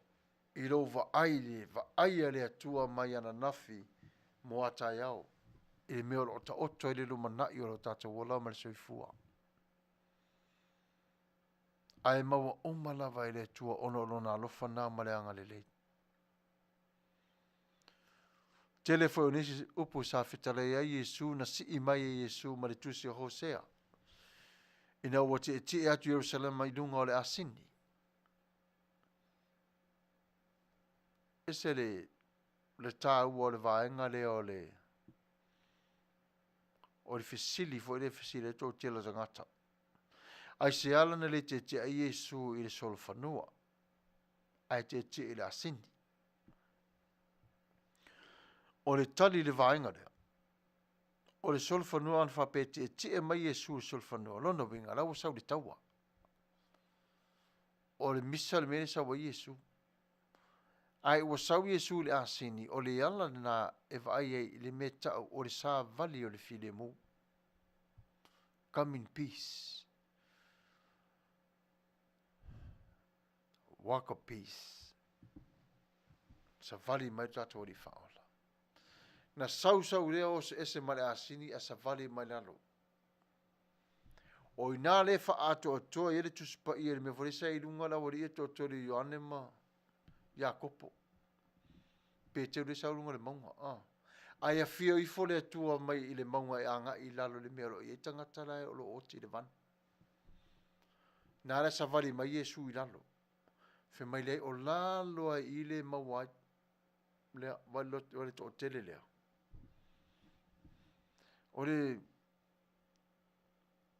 tatu tama fai pe sa ile. Ya, so e pe tu spa ia. E wha matala ma wha iloa tu lava ile tua ia te oi. Every moment of Christ, every word he spoke, every life he touched, e wha iloa ile tua ia te oi. Ona alofa ile tua ia te oi. Ai telefo isi wha te ita inga, tātou te whaai iai, ile mautu o le ngā duenga, a minor prophets I la tū teimi. Tele yo vaenga iau ngā I ere tātou. Ina ia ngā wairo tātou loto, mai loa o nola li mi ngāo, maleava. E se le tā ua o mātua. Our parents is symbolic of God in family. So se a inga lava. Ona o mātuana. O mātuana o mawai lua ia I le tuolo na mana ina ia whanau mauru ola ola. So se a inga. Nare nā tātou te whaai ia I tu singa a toa lava rea whionga pa ia rea tua. O le ola e tu mau sa li I rea tua. O le ola le nā rea tua. I lei lawa sisi mea tua whane po ta whaifo. O le ola e mau sa li, o le ola le nā rea tua. Sa, ai sea. O fo le tua ona le ola. Ona fo I o le tua ona le ola. O le ola na o le ola e pule I le tua. Pule I le tua. Whapena o le awhionga ola ma le tu mau le tua. Tātou te mau ai le ata mai o le alofa le nā o le tua o le susuru mai. O lona malosi. In tātou ole le tusi foi le mua pe teru mta upu mua. Fai tau ato le fai upu mua na ro tā ua iet. E se le mana ia. Ma le fai upu luasu ma tasi luasu luama luasu ma tolu whala wai te le fai upu mua. Mana e foi le ina ia tātou I loa ai. Le tūlanga o le fia ma le fia. E to tonu o le ola o le tangata. Se I tā tātou peselea, e wawai e foi o le tātou porkalame. Ia wa tūlata fori te mi tātou te ama tau mawai ai. Se I whata tai pere tātou peselea o nei mānei, e au ngā mo I tātou whanangolongo e netu la fiafi. Ia ai usi mai alau whafonga. Ia o le pesere nei ua saunia ma o tau.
tau whai mai e le sainga.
Ia whaftai, maro lava le whatasmai tato proklame le nei tula, ia ua whas fuma 5 minute te nere tula se fuma le tasi. Ia, toi titi lava, ia tā fwere se fuma le nua, ia o le vai luanga fwere nao le nei pō ma le aso ma le aso tōna, ia, ao le aso le nei. Ia le aso le tā ua le April Fool, It's not a national holiday for le tonu America. Yeah, nisi vaenga o le lalolangi la tu te whamana tuina. Yeah, e se alava. Pero Ukraine, e celebrate Ukraine le aso mua le masina, a perila. Te lero la tova aia I le aso le nei ma le wha moenga fo I o le atonu. Ai o le a perila le, o le Fool's Day, Ia, pe o le tau masani fo le tātou whanga le pe o si asa fo le tau whaavalea. Le aso le whaina pe pelo tangata e les tangata. E mali e. Ai wha le tō nunga fo le me tupu mai ai. Pe pelo la tangata e le tas tangata ona ti ngāla leo le loto le tangata lea. Ona a fiela leo tangata e mafu ai le me lea. E la fotuanga fole whapea. A o le April Fool. Whaitete. Ia, whaitete. Ona e pepelo o I les tangata. O naluro tangata na vai pe moni. A ratu lai le moni. Ian toi whaasanga mai le ia te oi. Ia, ta le ropo lai me la tupu ia te oi. Ai o le aso ia rene. Ia, e taupeon whaitete e tātou. Ia wale tele lava o I la tō e whaingoina whamai o le Cyprus National, o le Nation Day, National Day, sorry. Ia, e tele nisi o vaenga o le lalolangi la tō te whaamana tuina. Ia, o nisi o vaenga. Ia, ele ai, anano whailoa tu lava. Ia, tātou I Amerika se whaamana mole, awa tātou tau whase. Awa le tau whase I tātou. Ia, wale mena e maua. E toi a wha ina I lava si o tāla ngutu so le tamale pe asese na whaunga. So who are the 12 disciples? Manai of Syria oila so o to sfuma le lua Yesu. The background Atua le vaenga le the 12 disciples were from Galilee region, except Judas Iscariot was born from Judea. Yeah, ele tio la fa pele a mi ole lile. The occupations range from fishermen to tax collectors and let me see, this is the right word for it, or this is what one of their job. Let's just put the tax collectors and the fishermen for them, so that way we can have a clear view where we're going with the meaning of where they from and why they were so important. Some were married, yeah, We know Peter was married, right? Ia tātou te mawa o mai mareko, mataupu mua mua lo wha matala atua i tala ia o Korenito fo i le tusi mua mua Korenito lo wha matala i nai fo i le nā vaenga. Some were, niso i lātou, sa muri lātou i le whenganga i lalo o le vision, o le vaaia le li faola, i le vaainga le, sorry, i le vaainga le li faola. After being baptized by John the Baptist and spending 40 days in the wilderness, Jesus started teaching and many people started following him. O le mana i o le tau wala mta upu lea. O le teimi tonu le lewa a toa mai aile atua ilo natali. Ne papa tisolo Yesu a fio mai lo maleanganga pa ia Yesu. E whape nalo ta ua whaoratanga e papa tisolo i ta ua i le vai. Ona surrender leo o ta ola ia Yesu. Ona papa tisolo e ta ua Yesu. I le ngang pa ia. Patarera tusi le kolose. Ai whai tau au ili le ema e mafo whau. That's it. O le whainga le nā paulo. I le tangata e papa tiso i le vai. Ai musu e papa tiso i le nganga. E tari tonu ia Yesu. Ai musu e ngā lue mo Yesu. Nela e maua e tātou tamu fwele i aluatua i pa i sau ifo. Pa i sau ifo. Repeat the same thing over and over and over again. Ia, lalana e au ngā te lea ia te tātou. I le vava aile le ia Yesu molonola. Aisea, Jesus started teaching many people, and then many people follow him. Let it follow him, believe, and have faith in him. Talia Yesu. Ele fa pefole na muli ya, na fa metato la eva tato la me la muli. But following Jesus' life, learning, practicing how to live Christ's life. Pula na muli. Aisha e avea oi maso o Yesu o oi ole al symbolic of Christ on this earth. I have ita tu mai muli ya savali vali. But what it says here is we can learn how to live like Christ, how Christ lived. Love, faith, believe, trust, you name it. Everything that related to your salvation is already penned in here. It's already inked in the way that we never knew how it happened. But the only way to find out when we start following Jesus, to live the life that he lived. Let's take me with Tato Va'aye after a night prayer and meditation. Jesus chose 12 men out of those who were following him. Nela wa matana muri mai the following him le o ila to you live how to live like Christ. A matalona lea ongala lea na mata mai lava le tamo whaile a Yesu matalina tolu tau sanga le lato taimina spend mana so o nei a. But these 12 men will be Jesus' main focus of instruction. Or the main focus lava lea a Yesu. These disciples were selected to let the world know of God's love, that God sent Jesus to redeem the world. That is according to John 17 verses 23. Mana ia fa fonga foila de le missionera wali ia. Wala la to missiona. These are the 12 men who, for the most part, would prove to be vulnerable and valuable companions to Christ. Their instruction and conversation will become the teaching, knowledge, and instruction for the church that will later grow and spread. Mana ia ia, tato muri pela ia ile, tal angora wale ia. Jesus knew their personalities, both strong and weak. But Jesus was okay about it. A oso nei, a vai lo tātou I wingo tangata fo I whaile unga I voi matatou tole. A matal familia I o ngā oi, alo e malo no. But it's God himself who created that personality for a reason. Not for us, but for his glory.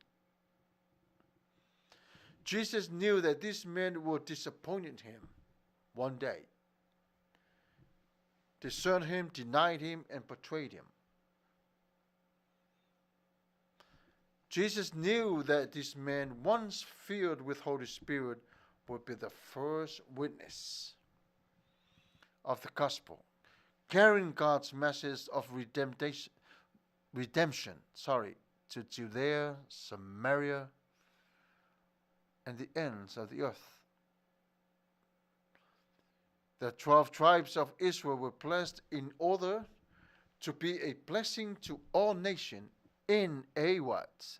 Similar way that these 12 men live even us today, along with all the disciples of Christ who follow him, who lead him, how to live like Christ. We are to be blessed because Christ himself died and lived for us again. To all the nations, we preach the word of God, tell the story of love. Then here comes the baptism of love. Christ will baptize you with the Holy Spirit, fire and power. In the Father, the Son, and the Holy Spirit, we are baptized. Then there we receive the Holy Spirit.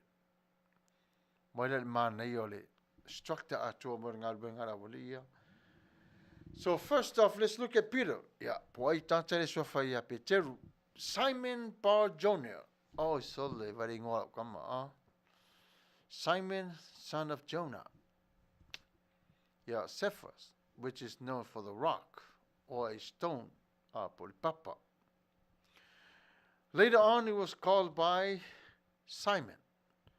But at times, Jesus called him Simon Peter, just to wake him up for the living ole. Or from Talino to see this ruffle to not tell the name.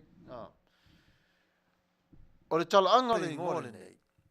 Oh, Samuelu picture. Or the Talio Yona Safan now beside her. Safana Wile, Tangatalea. Laeta o Ioane le mta upo mua mua. Ele tu se Ioane fa upo fast from Manuel fast from Malfa. Fe mai sa nofo o ia I Capernaum. So he lived in Capernaum. E mamolai ore tala le I le vaenga le ia Matafeo. Matafeo e valu. O le eiri tala anga ore. Le mele sa nofo ore tangata le nei. Ai fe mai fo I Matafeo lana ia vaai I le fai le mata upo fava sumal valu. O ia o stangata whaiwhaiva. O le māneia o le tāua e whatau waalava.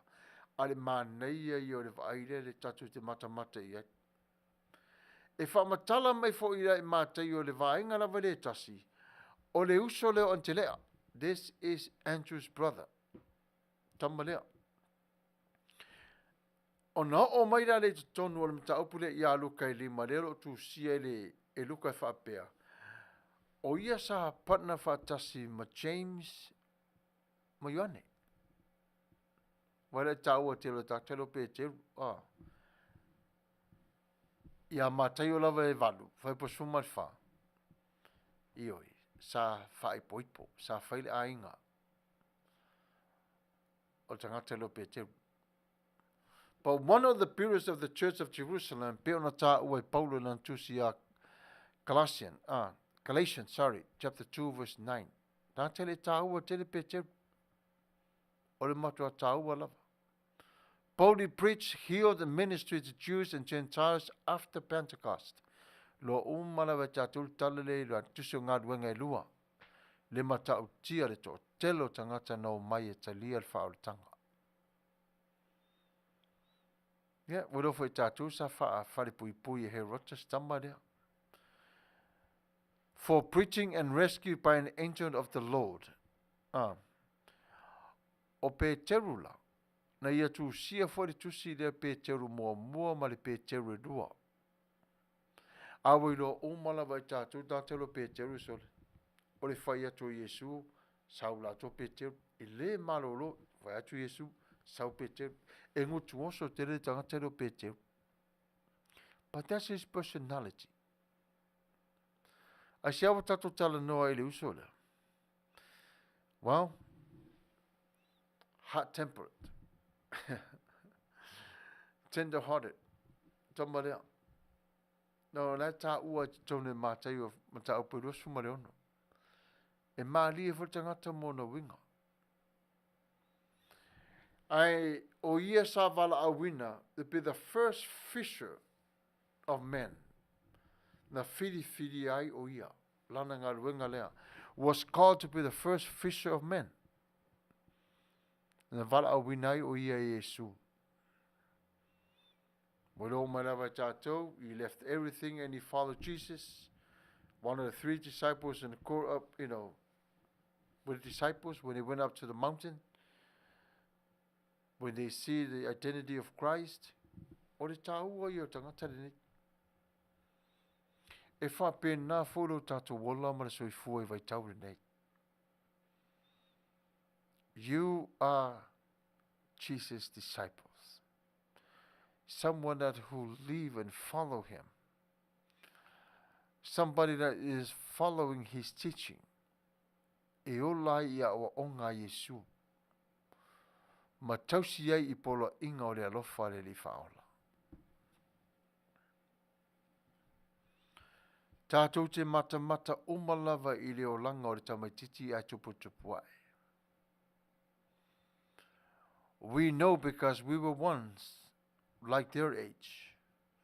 But now we're in a different category. We're different in so many levels. Wa matutua I tātou, wa avea I tātou matangata sili atu ona matua lo tātou mafufau I le vaai I le li faola. Ai o le alofa mareanga le leo le tua, mawhai e tātou one wheso o tai ato umolo tātou o langa mai I le whengenga tuai. E o lava I le whenga fo. Po le ale matua ma le lai titi o tausanga, e vala a wina pe lava o I le tua e whaatau nu wailo na whinangalo. Le tasi leo le vaenga le tua e whaatau nu wailo na marosi, pau o le tua o le oti. O le oti. Tasi leo le mea o lo tau ma whai le ti apolo awane inga ngana I le to o telo tangata. The power of the resurrection of God. Mai le tino le tangata I oti. E mana o lava sa taini e whaase sea I o tatou mawhawhanga mwhati ngai nei tatou. But the power of God. Le mawhai e sa taini o tauwhi. Afo le power leo le atua le mori mawai I opu lan tu silef mai lo suma fitu lua lima. E vainga fui lefe me tala poro o ia yopu. I know that my Redeemer lives, and in the end, I will see him. Before my skin has been destroyed, I will see God. I and not another. Mori mau lava yopu ia fe mai. E lava tangatolo a inga toi elo whangia e whatu lai a tia o mai leoti. Pau o le nao le tua. O le maa losi le nao le tua lu tato wala. Nāna ta mawhai ele ti apolo e tau e tuu I lalo o le kāpita tamana one I loa e tangata. Ai tuu wai le whewhe le tangata pe auti. E whawhewhe le tangata le oti. Te paua leo le atua le lefe le tātou. O leo te au tangata resurrected. Osti, resurrected. O tangata will live in a resurrected life I lava. Le mawhai e sa tani o tāwhiofi. Nare tau whaase se mawha leanga. Ai o lo tu mau pere lo fa male anga le o le tu le ma fai na suia. I le ma fai na suia. A tatou va ai le au mainga o le tangata mai lima o wharau. Le tupu ai kupito. E le file mu. E mamulu mai. E mamulu mai tangata mai tinga aina. Mai whaasalanga e toi turi loa lava. E le tupu rene ina ia oti. Le tangata waru ese mai maia. Ale manatu sa ia wharau iaso ia a whasioti whafu ato ai kupito. Le sa whaina. Ai whawhainga taja tono ai kupito ona. E mai tauri ai lona na wha i ngā tupu. Wa toi toto e lona lau ele. Ai mana tua foila ai kupito. A vai tato ia ai kupito wha pesole. E ese le nei nu usole li whalong ta tau ta ngatari. Le ai, whao ngai le atua ai kupito. E la vea i ei ai, Yesu. Le teimi lana manao i hero te whasioti pepe. E ile awala na whai e le tua e ave Yesu i o i ai kupito. Ai sea, e le o i ele pule le li lea. Le li o herota. E le mawhai e herota o nari o mai Yesu o na ea. E le mawhai naru le stupu. Whai ni la whiu seng whape a maira e tau le li na e watu rea e le i sa e laro tu la fondo. Mena lensa se Solomona. Mena lensa se Solomona le lofa na se Solomona. Walu Solomona whai a whare sa a ingolo no to olua. Manu o malo. Ai whatu ai le whale o le tuore ta o te le pala i lalu Jerusalema. Tu la fono na tupu yasun e le mawhai na latu le stupu ori ois. Le stupu. Dem fai. Nala na fai atu le lavea i le tuolo na tali. Wa leva na lama Yesu al to otele fasioti.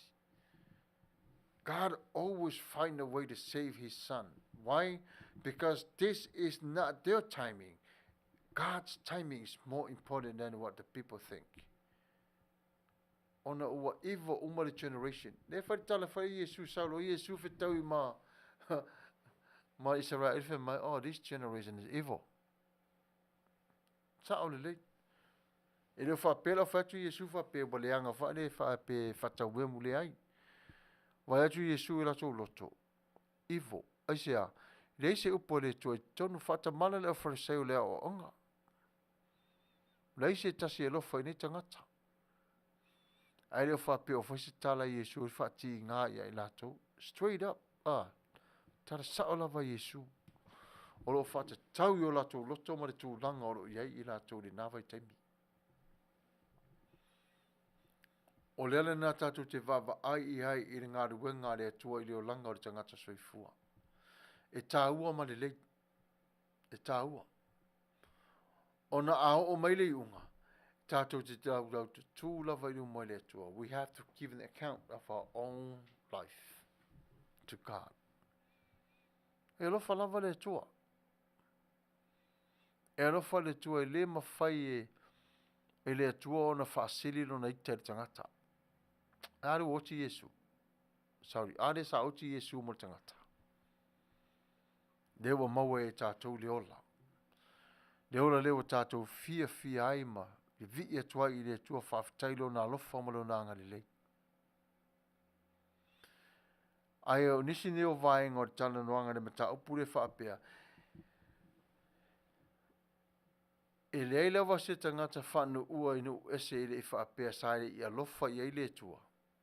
Sa pule a lofa le tua e alofa pe I on tangata. Po le ale pua ngā mawhaingta. Sa iai pe lava le tua mai la te lato. A tato vaile I tūlanga a toa le whatūlanga ino perfeta malato whaiva I le teimo senturi fo I lato o langa. E ata ngia mai ai a te tato le mele ta o le valo anga, o le vavalo a le perfeta, o le feta lenga le tua ina ia tau no le wha moi o le tua. I le lalo langi de nei. O ia lana winga na vava aire o tātou le O na wawaaile o i tātou le matau pure whapea, le matau le fwori wawalo o sea ma a mosa ia Israelu, i se taimi fo i le sa whapango tā ile nu le whitse lau rua suma lua tau sanga lumana i misia. Israelu whaetete, e alu aso sau aso, au mai ele atua ia te o tau lea, le tau i o la o tau wang sala. Whapela ile wape o tau ele atua la tau wang sala, le o le anga sala, o le a mio fo i lea ua sasi, ma le vā ma le atua, o le filifilinga Israelu, e whaile mea mātou te loto i ai le o le whilangalo o le atua. O le angala na o nai sala le lato vāne na, ona o le o ese mai o Israelu mai luma o le atua. O le o ese mai o Israelu mai luma o le atua. Ai vavalo maltamalo mika masapakuka am se whanaia i a yuta. Ai le yo o mai a o taupa peronia. So le manatua. O lo sila sila le atua ia ate o tauma wa mio. Aia. Halu mala ato yuta sote. Wa ngalo fo ia te ila tau le whea ngainga male atua. A rewa i tātou i tau sanga i lalo tu lava le leo se lau wasu male ono. Ona o mole tātou wawa aile i le wawalo fo le sa ia na uma. I le taimi lava le na walo i ai loa ai. Ha kai saka ria malaki yuta. Ina ua toi fo i mai i Papelonia. Paile i se toi atu tasi ala. O atu lola e whaile vā whale le male atua. Ia ona tu uaile i la tau umalava. Le polonga. Ai toi whaatasi atu i le atua. Ai whe maile mori mau a ioelu o petaia ma iona. Wa umma ona whai o mata upu atoa umalava wa toi titi atoa le vai tau o le varusera o tau sanga. O tau si e le atua lona nuu. I le alofa ma le anga le lei. Le la wa tā pena mai loi. Le wha moe moenga o le lalo langi atoa. Le wha nau mai o Yesu. Le la wa mata no mua na osi le whenga inga o le atua malona nuu. A vero se furua i tangata e tau si ai le atua le whi au mari ngā luenga. Le la wa mata ona teu wa i le atua. A fo malaki le ile. Le ile whai whape tona tu se malaki le whi mai le atua. Give it to me your offering and watch what I'm going to do with. Taimira na te vai e ai le whai upure na mata utia. Du i le atua le tangata whatua tua. Au maile a tia. And see and watch what I'm going to do with. O le wha moe moe ngā sili le nāna tā ua le tangata. Ola tā pua i le atua. E maua umarawa i tātou le marosi. A ia tātou wola whaalango lango i le atua o ia olo au maia i ate i tātou le marosi. E peo le whae ungana nā tātou por kalame le neitu la. E le manatu. E siri pe a tāwhi mai i tātou por kalame lea. Ai mai sina opu foi lea tau wha mālu wau tātou loto mwhinangalo. E teu wari tātou mafuta atu i le tae au lo mua le sā. Ia mana stona i wau lia mai e matou nei Amerika. Au tā pena i aile aso sapa i o le tua. O se mai lau whafonga le pesere nei wa saunia ma o tau. E au tau talimu le tu whasalonga. Ia sine opula i teti lava. Ia na whasora sora ni so vaenga o tātou po kalame peo na to whaina. Se mai lau whafonga.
Let your love shine through me in the night.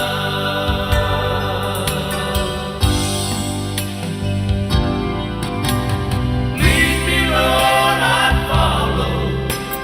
Anywhere you open up the door.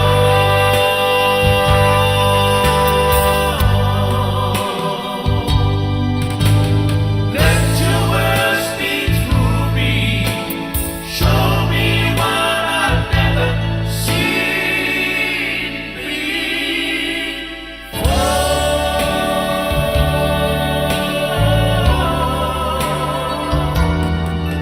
Lord, I want to be a witness. You can take what's wrong and make it right.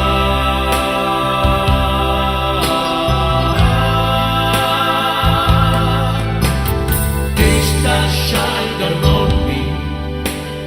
Let your love shine through me in the night.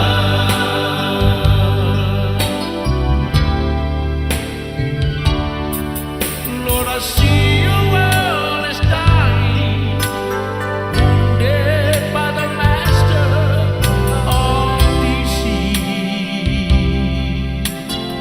Thank you, Jesus.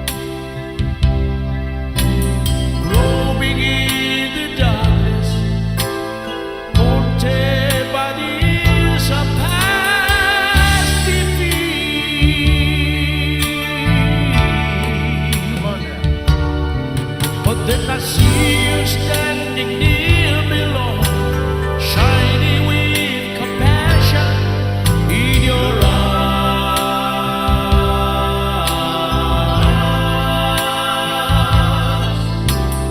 Taste the shine down on me. Let your love shine through me in the night. Lead me, Lord, I follow. Lead me, Lord, I follow.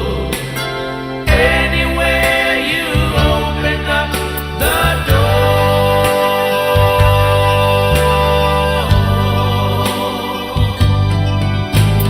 Let your word speak through me. Show me what I've never seen before.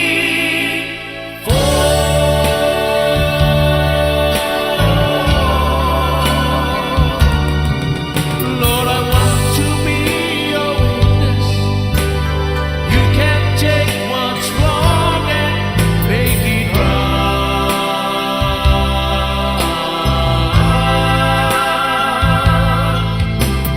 Taste the shine down on me. Let your love shine through me in the night.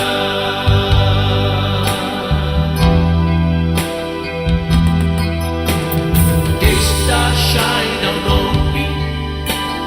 Let your love shine through me in the night.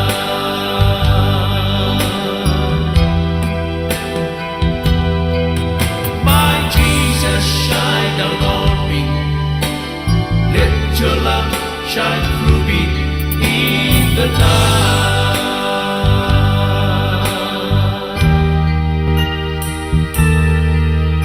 Amen.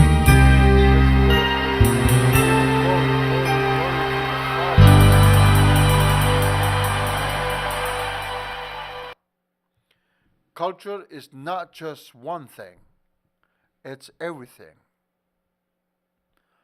Positive Christians drive positive cultures.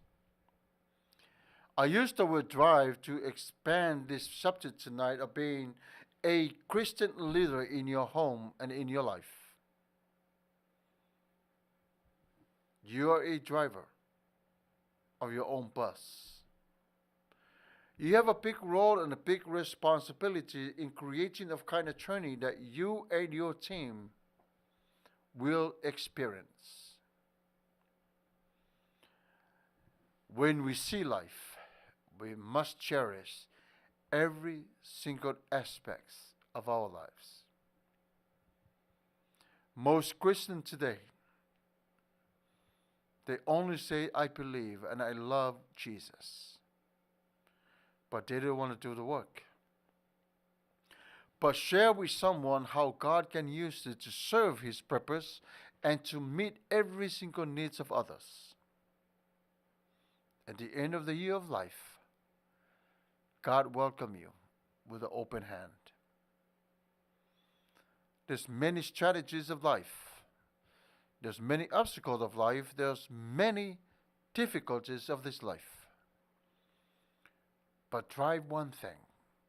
Just try Jesus' name. Jesus takes the wheel. You may continue to live a life that is blessed unto you, your life. Be a positive messenger. When negativity is attacking you, take that in and exchange with a positive attitude. The world will act to you because they don't know who you are. But see for fonga the tire folk. God knows who you are. And you are called to fulfill the purpose to complete the transformation of life, so others may come to see God. So what are you dreaming about tonight and today? Are you dreaming that you want to see your Father, the one who created you? Or are you dreaming about your own life, where your life will lead is the way that you see your own life?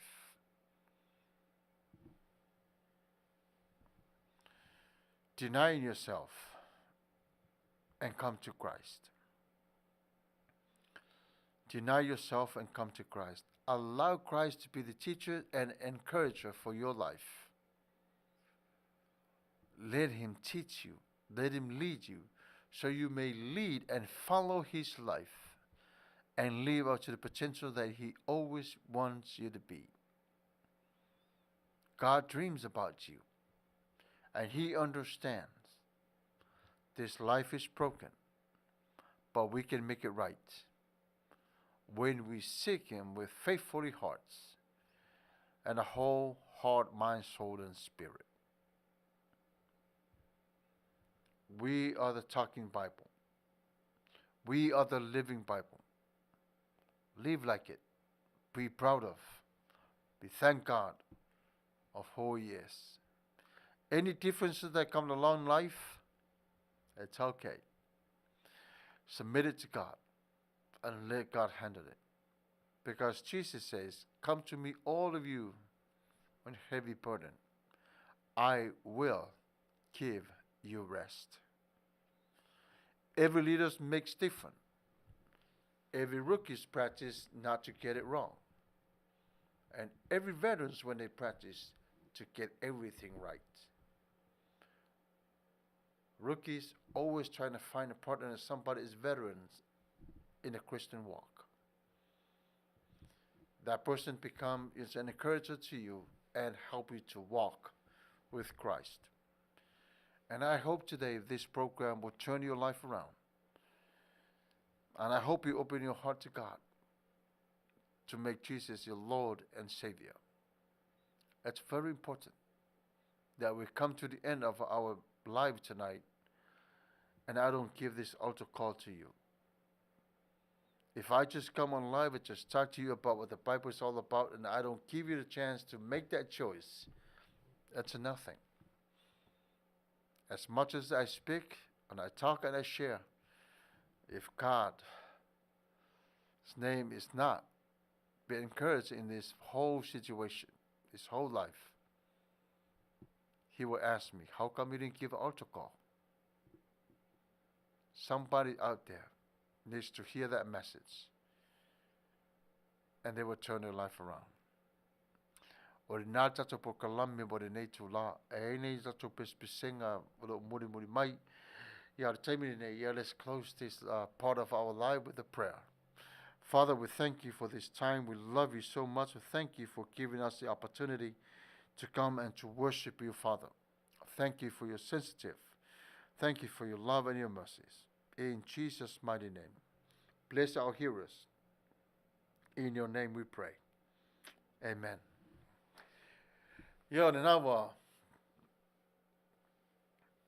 atu nā wāenga ia o le tato por kalame Filifilia o le Atua ia e au ngā fo tato pese siva mai tato pesenga fatulanga ino le nei fiafi ia taimi nei ua lua suma 5 minute te ene le tura suma le lua ia mai lo tato siva fatasi tato siva per siva falenganga mana ia mani fo sui fo fa longo ma fia nei tu la fiafi o popo ngam fangi ta umalava ia tu ile tua fa avanolo tangata moran fe amara nga luenga fa aftai tua yuso ma tu fa finem ainga lunga le YouTube ia fa pe fo lunga Facebook ele fa ta simari ta to kalame de nei tu la ia malo fa aftai lava fia le ota ia fa aftai le mafut mai ta to kalame ia valo se fuiva. Thank you, Pastor, for the word of God.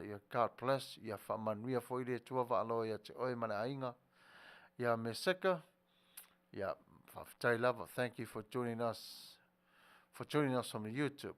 Ia ma lo lava. Al taimi nei ia usimai la fa fonga. Pule lava oi la usiva te sivai. Al taimi nei. Tu urore siva fo le fa le lalo lang. Ia saulo siva.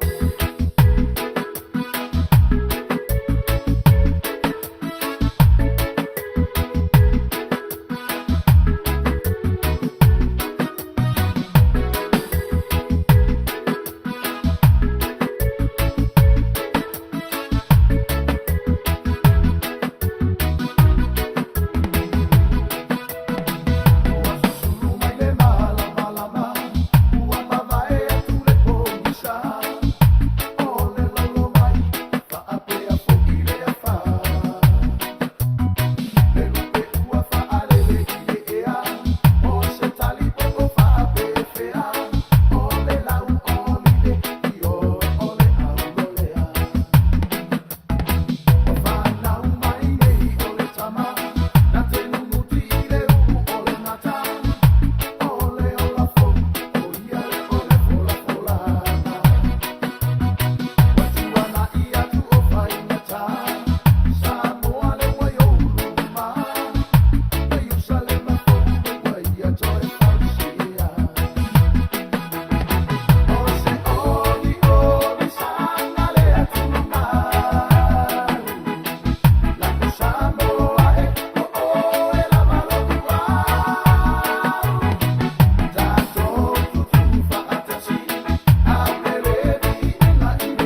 sanga tu mau. Mana tele pesele tato whanongo ni fiafi. Sole, te rola tala sao i auto.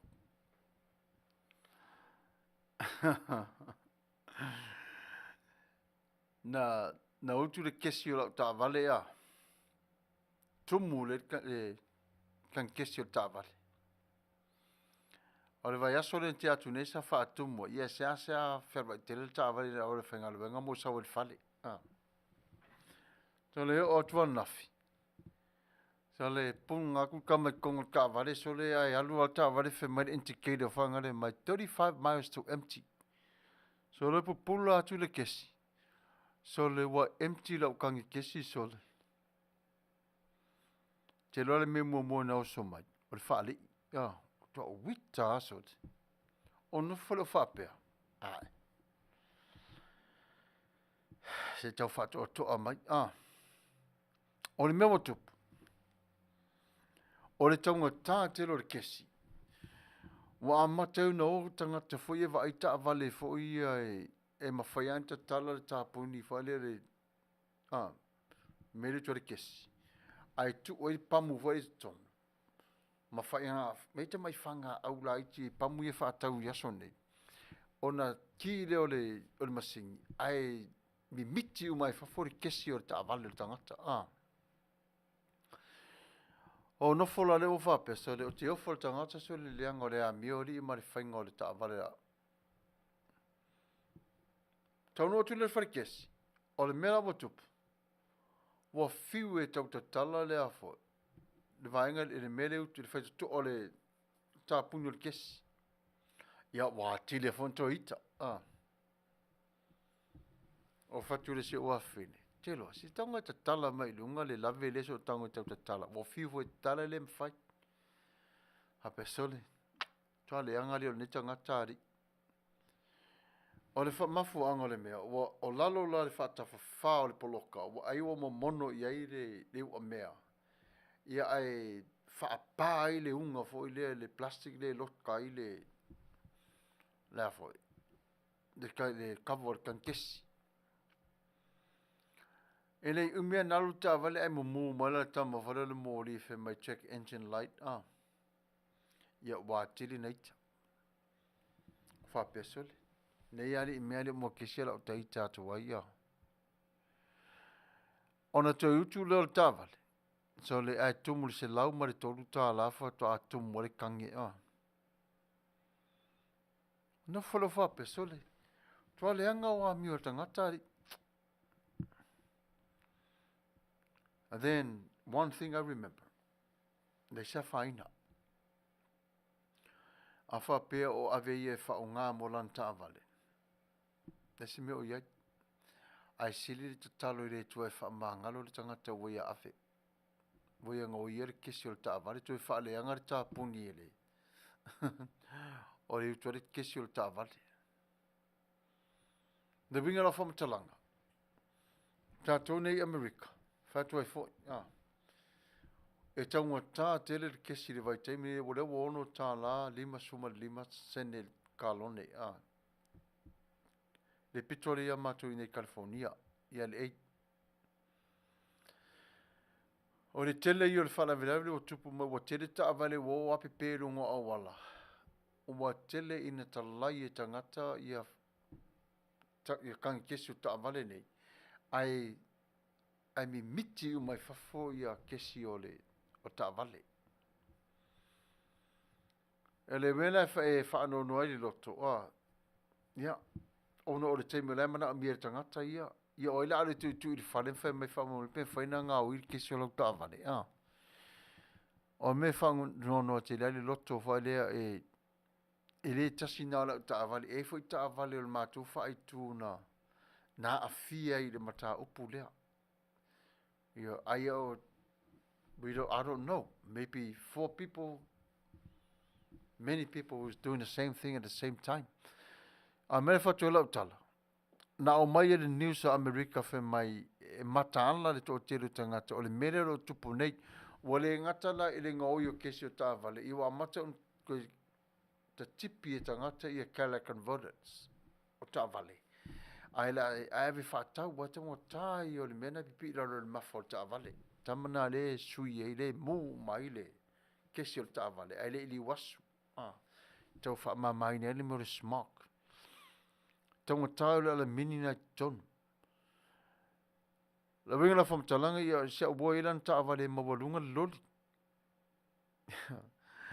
na mana ia le loli o la fai tau le langona a te o tala tuan nafi e fai atu le loli la tama e pe ia o se le u al pule ono foi le ia soia le ing silence o le mafa pai pa faselo atu wa tipi le tangata le avo ke la converted ai fa tau o la pata inga na le o fai lo atu pe me lo tupu ia le e temine ia o le fa malosi lava le ale tu malo ia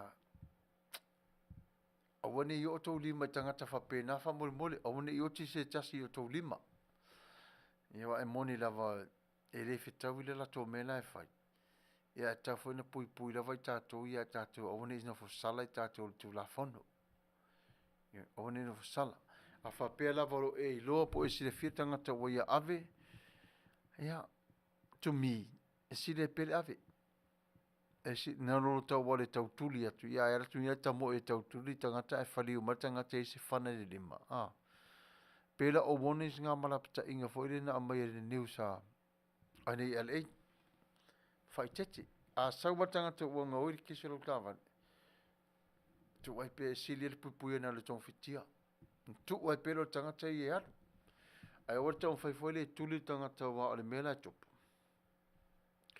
ia te wai alu ata faliu ma tangata le ia fai se mea matu ia te oi ia o isi ama mea na le fau tua mai ai le ia le city o LA e tau ona o wani tatu e tau fai fai le e tau i masui ai ai tua e pe whaadu ia le mela na matua i lusi ala uluso le nafi so o wha peso ia ia la tau i lusi tuari le urua le talo e wha mangalo fai talo ia sosoani mai le tua ia talia fo i le tua le talo langona fo i lava i le anganga ia pau le mea ia talo sia o au ngai le tangata wai ave ai le noa lau tāwale pena fai atu te le tāwale ia nei lau nei tu malo ma nei nu ua o isi tāwale wha o latu ina le ola la pe ua le inkesi ia ua wa ngoi e tangata ia kesi o tāwale ia e ofo i loli mo meo kiso ia ua whapena ia ona ua taunga tātele le tau al penseni taunga tātele ia au le alangona lava ia ma le pe lava whaftai pe i le tuolo na alofa mlo nanga lei ia me whapene ia e ta lesto in saamo mai a mauolo o nga iloa ia le ai tu e le lava le mai pe o e ave ia e pui pe le tatou soifua e tāua lo tatou ni yola ia o le si vaenga o le ia le ai vesi lava le taua vesi lava le taua se lau valsuma le tasi piliona le awhai o kalone tonu lava le USA le tasi le aso le taunu o le latou lava suau which is more te le suau o lo tau fiel nei atanu fatusa i alu sia i le taimile nei o le whamatalanga whape maua wa tau fōlu sia o le a wha tua nai ese mari peres tene o lo iai nei a lātou. Le winga whamatalanga o le a mana o tangata lusia e ave ese lato peres tene le iai nei. Ona o le tau o le tupu i le talia ina to telo tangata lusia e tu sai male lenga le peres tene le nei whamaina ona tolu a waso na ona oi wha ailoa. A wato tele tangata lusia wa fioti a tau le tangata Ukraine fioti. A le whamatalanga na nafi o le threat le na sau ia Putin whapea. Na te sei a o umalawa tangata lona kapinete le ima se tasi ari fafu. Doi le leanga o tangata. e mana o lava te mālua lea ina ia pūlea e Lucia Ukraine e mana tua. Nu le Ukraine, o le toa tele i o Israel, una e toma ina. Tele i o tangata o le tuana ina nofua ina. Nu lea, pena foi Lucia. Tele i o tangata Israel, una e nofua. O le reta whiri sa wai le li le o Putin. Ia o tato wa aile le whainga le tua le whai e. Toi ova mai luas furu afe. Fita lava i a Lucia wa fioti e. A le me o foi. Na o na alua o le tank pele a wala sore. Ana o mailo tangata Ukraine sa ati e mo me o kesi. Ai susunu o matangata Lucia i tonu. Se mea matautia. Matautia o le nei mea. E pei fo linga mai lava le teimi le fitau i Israel ma Iraq i vai teimi o le ono fitu ma le ono lima. E leilo le naro langi pe fa pe feo na manu malo Israel le natau aile i umi ana tope Israel wari. Stama Israel ai pa ifo le atonu tele. Pei la le mele o tupu mai a Lucia. Pei mele tupu mai a Lucia. Ma nato tero tangata Lucia o ese mai Lucia ma le nei mea. Ma to ile anga whai ale mele iai. Le si vaenga. I sensone umari sa whai Amerika whai a Lucia. La wala ngona. Bo matua i le ma whai a Lucia po whemena whi ave sa i ela to alo le alo. Ta ofi umai Amerika le telo mea tauna o il maramala mo Lucia ma mea tauna whai a Lucia. Tele whasalanga ma tau whinga Amerika o tuu iai. Ia rau mata i oti ali kana mia Lucia. Wāru wifo i lada toi teti lava third world country. Toi teti lava. Nele fesili whapea. O whela i ei saina le melea. O whela i ei saina. E vai wa whiwa Putin e wala au ia saina e saula te au whaatasi le mele le sau se saina iai. O lai malama saina. A sau saina i tonu. O le tau walono tolu lea o le lalolangi. Ai mana o Putin au mai saina i tonu ina ia whaave vesi ato ai le tau walea. Whaave vesi ato ai le lalolangi no tā upu lea. Ia nau fasi ai e Rusia Ukraine. Alawa au mai le tua mai Ukraine vai o mea whai le li pēr tato wa ai le lei e te ofo. Brand new tanks. Wa lewa na whao ngai Rusia la tau taua. Ai tu watu lunga la wale ele Ukraine e tamu mo e tamu e atu tuari. Whiwe whaola le ola sol. Ia ai watu tangata sa ai kesi tonu su sonu wai. Wa tili e na ital tamaloa. Tatalo mero leita. Wa fe ai ei ma le loto e Palestine lea. Lawa tama whai se au wala ina ia sao ese mai Lucia i le mata upu le marifana ve lave le o le tupu wai. Mana ia tele Amerika le involve la tu le o le fitaui. Pa me ave pe me tau po me lo whai umare G7. NATO. Ave pe me tau soswani ia Ukraine. A ere teimi i nei ova kolosi e Rusia le whengainga. Ia ta ilo. I le saula saina au iai malatou le mata upu na ona e vaenga o le pito le nao o Ukraine. I le siasa ono lotea. Ona sona soli valea e se tasi. O nala e te lei o le pule ale ato o le nale pule. Leo leonga ale NATO na i le mata upu le na.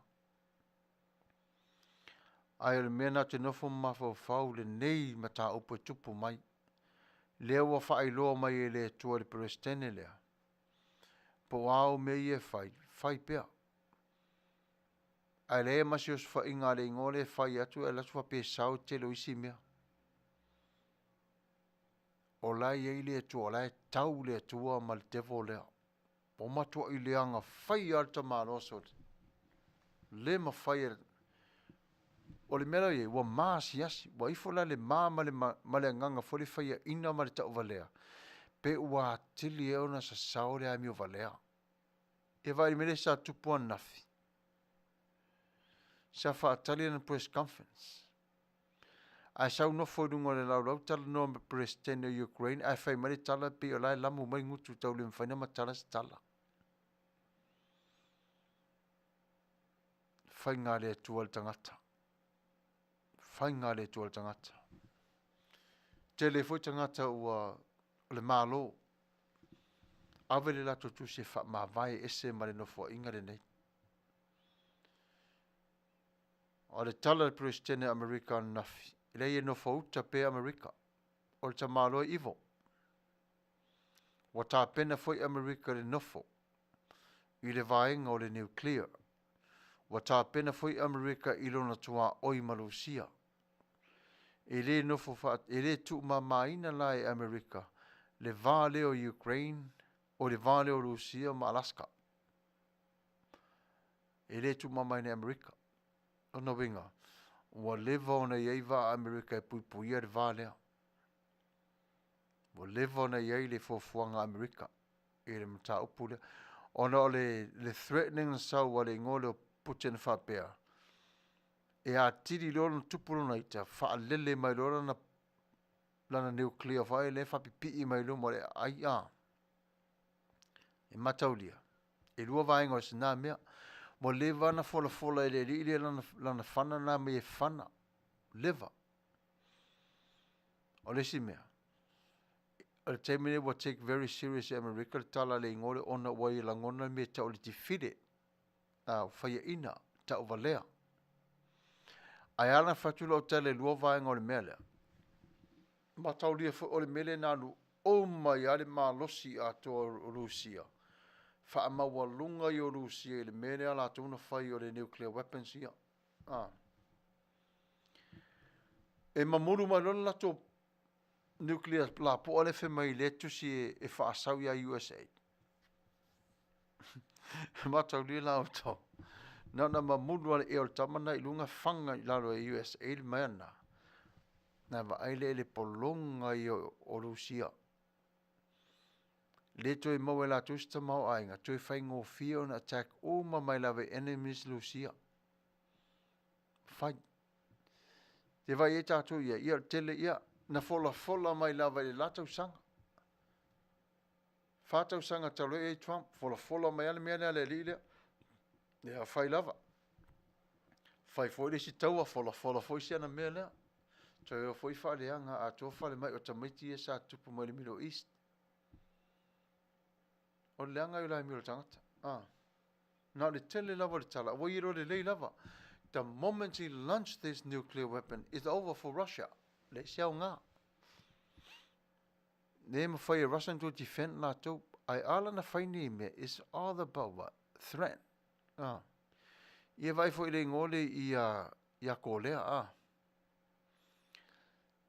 ila ala amela fa la po ona ia nga le sawa kam pi mi mita man tala fo e fai fa la lima a wo ye lo le lava e ma ne ero le tamana i lunga le ma fanga to defend in of Korea la to e ai e pi la to le mere ye ni o le ala le na e vai e tato ia ile i o vaenga ne ye lua o le matua i fia tama mamafa le o li ia mo e mamafa a vale le whainga i le tua le whai le lawa vai le lawa langi le whainga le tua le whai Lucia po le a le sau wale le sau ai Lucia tatu vai nila ia bo se a lele se a lele ma se va te le Lucia se a ia vai wa amata no tau draft le telo tangata mai Lucia e wha awau le mata upu. Ai le i tai na o Lucia tono mele mana o iai. Ia le oto o tele tangata fita wa fioti. Se wa ainga fo ina mata utio le nei mea sole. Matu e mata utia lava o le atua. Mata utia e ti ngā whaingata. Ia vai o e to ina malo matua e fio e mawhana. E pui ai le la tonu.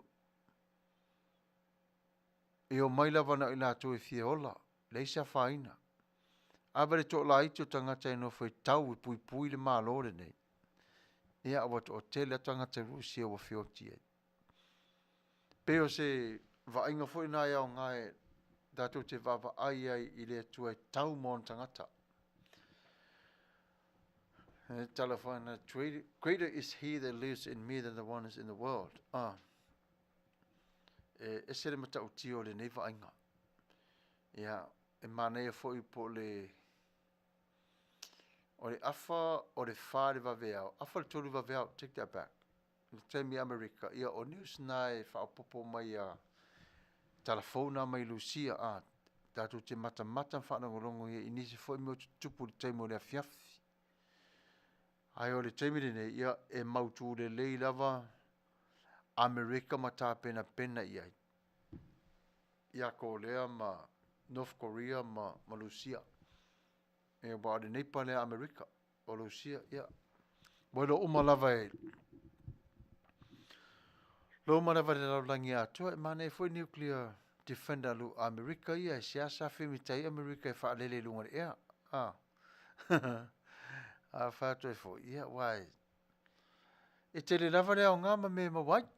Ia, a sina tala na wale ni teimi, ia a se tale stato pesere tasi.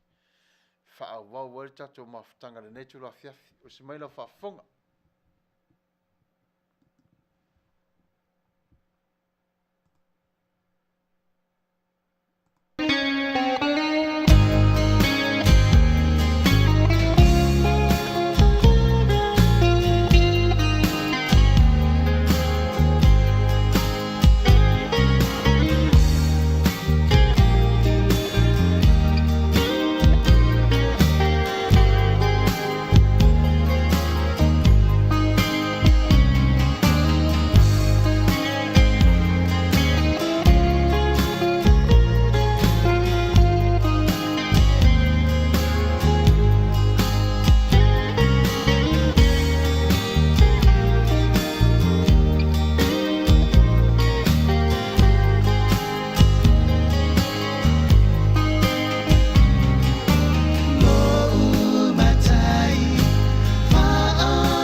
Ia, whaafitai mana ia pespesenga le netu la fiafi.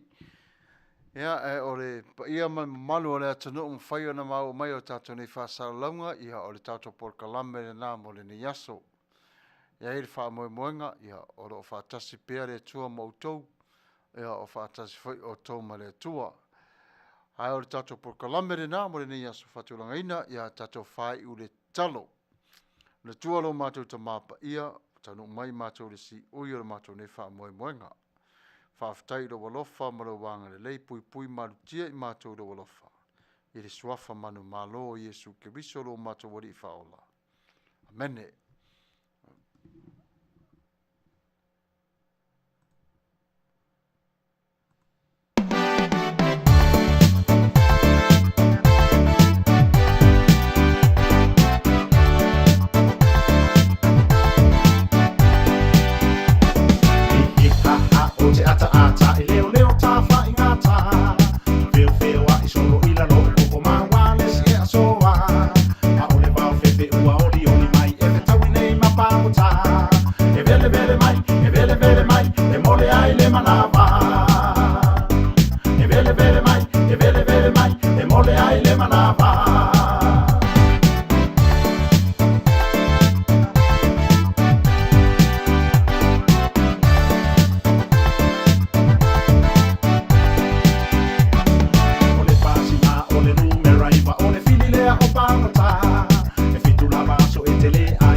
La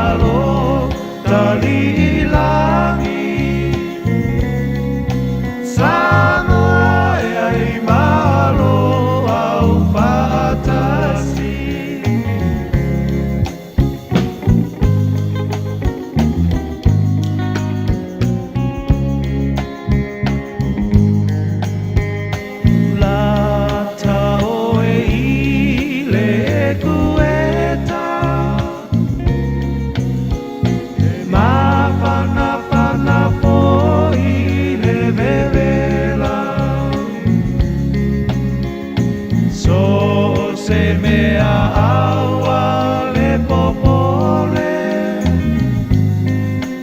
e mamulu mai le pa mole mole lau Samoa lau sa moa ea where do I go Bahamai e moni lea lea oro malo tali ilangi Samoa e ai malo au fatasi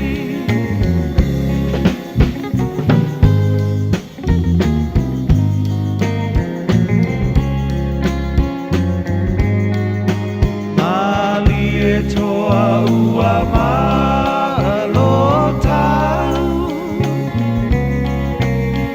O nai upu whaala e au Se maane so tae au Samoa lo tawa ia sau Lau Samoa lau sa moa ea Mea tu ai lau Bahamai e moni lea Lea oro malo tali ilangi Samoa e ai malo au fatasi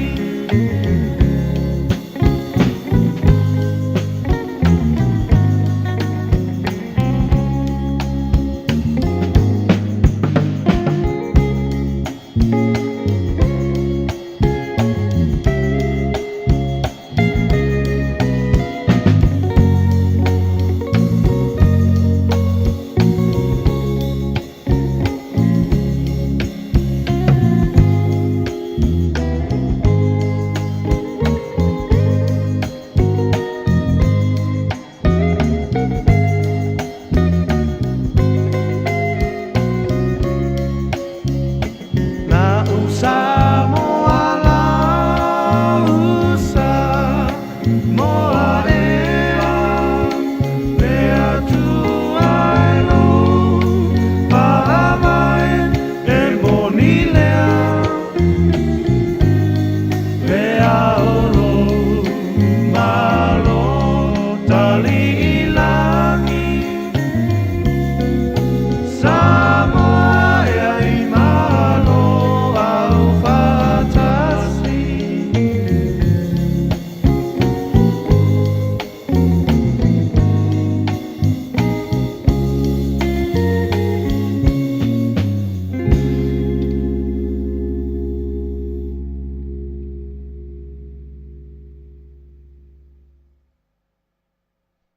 Imagine having the elite perform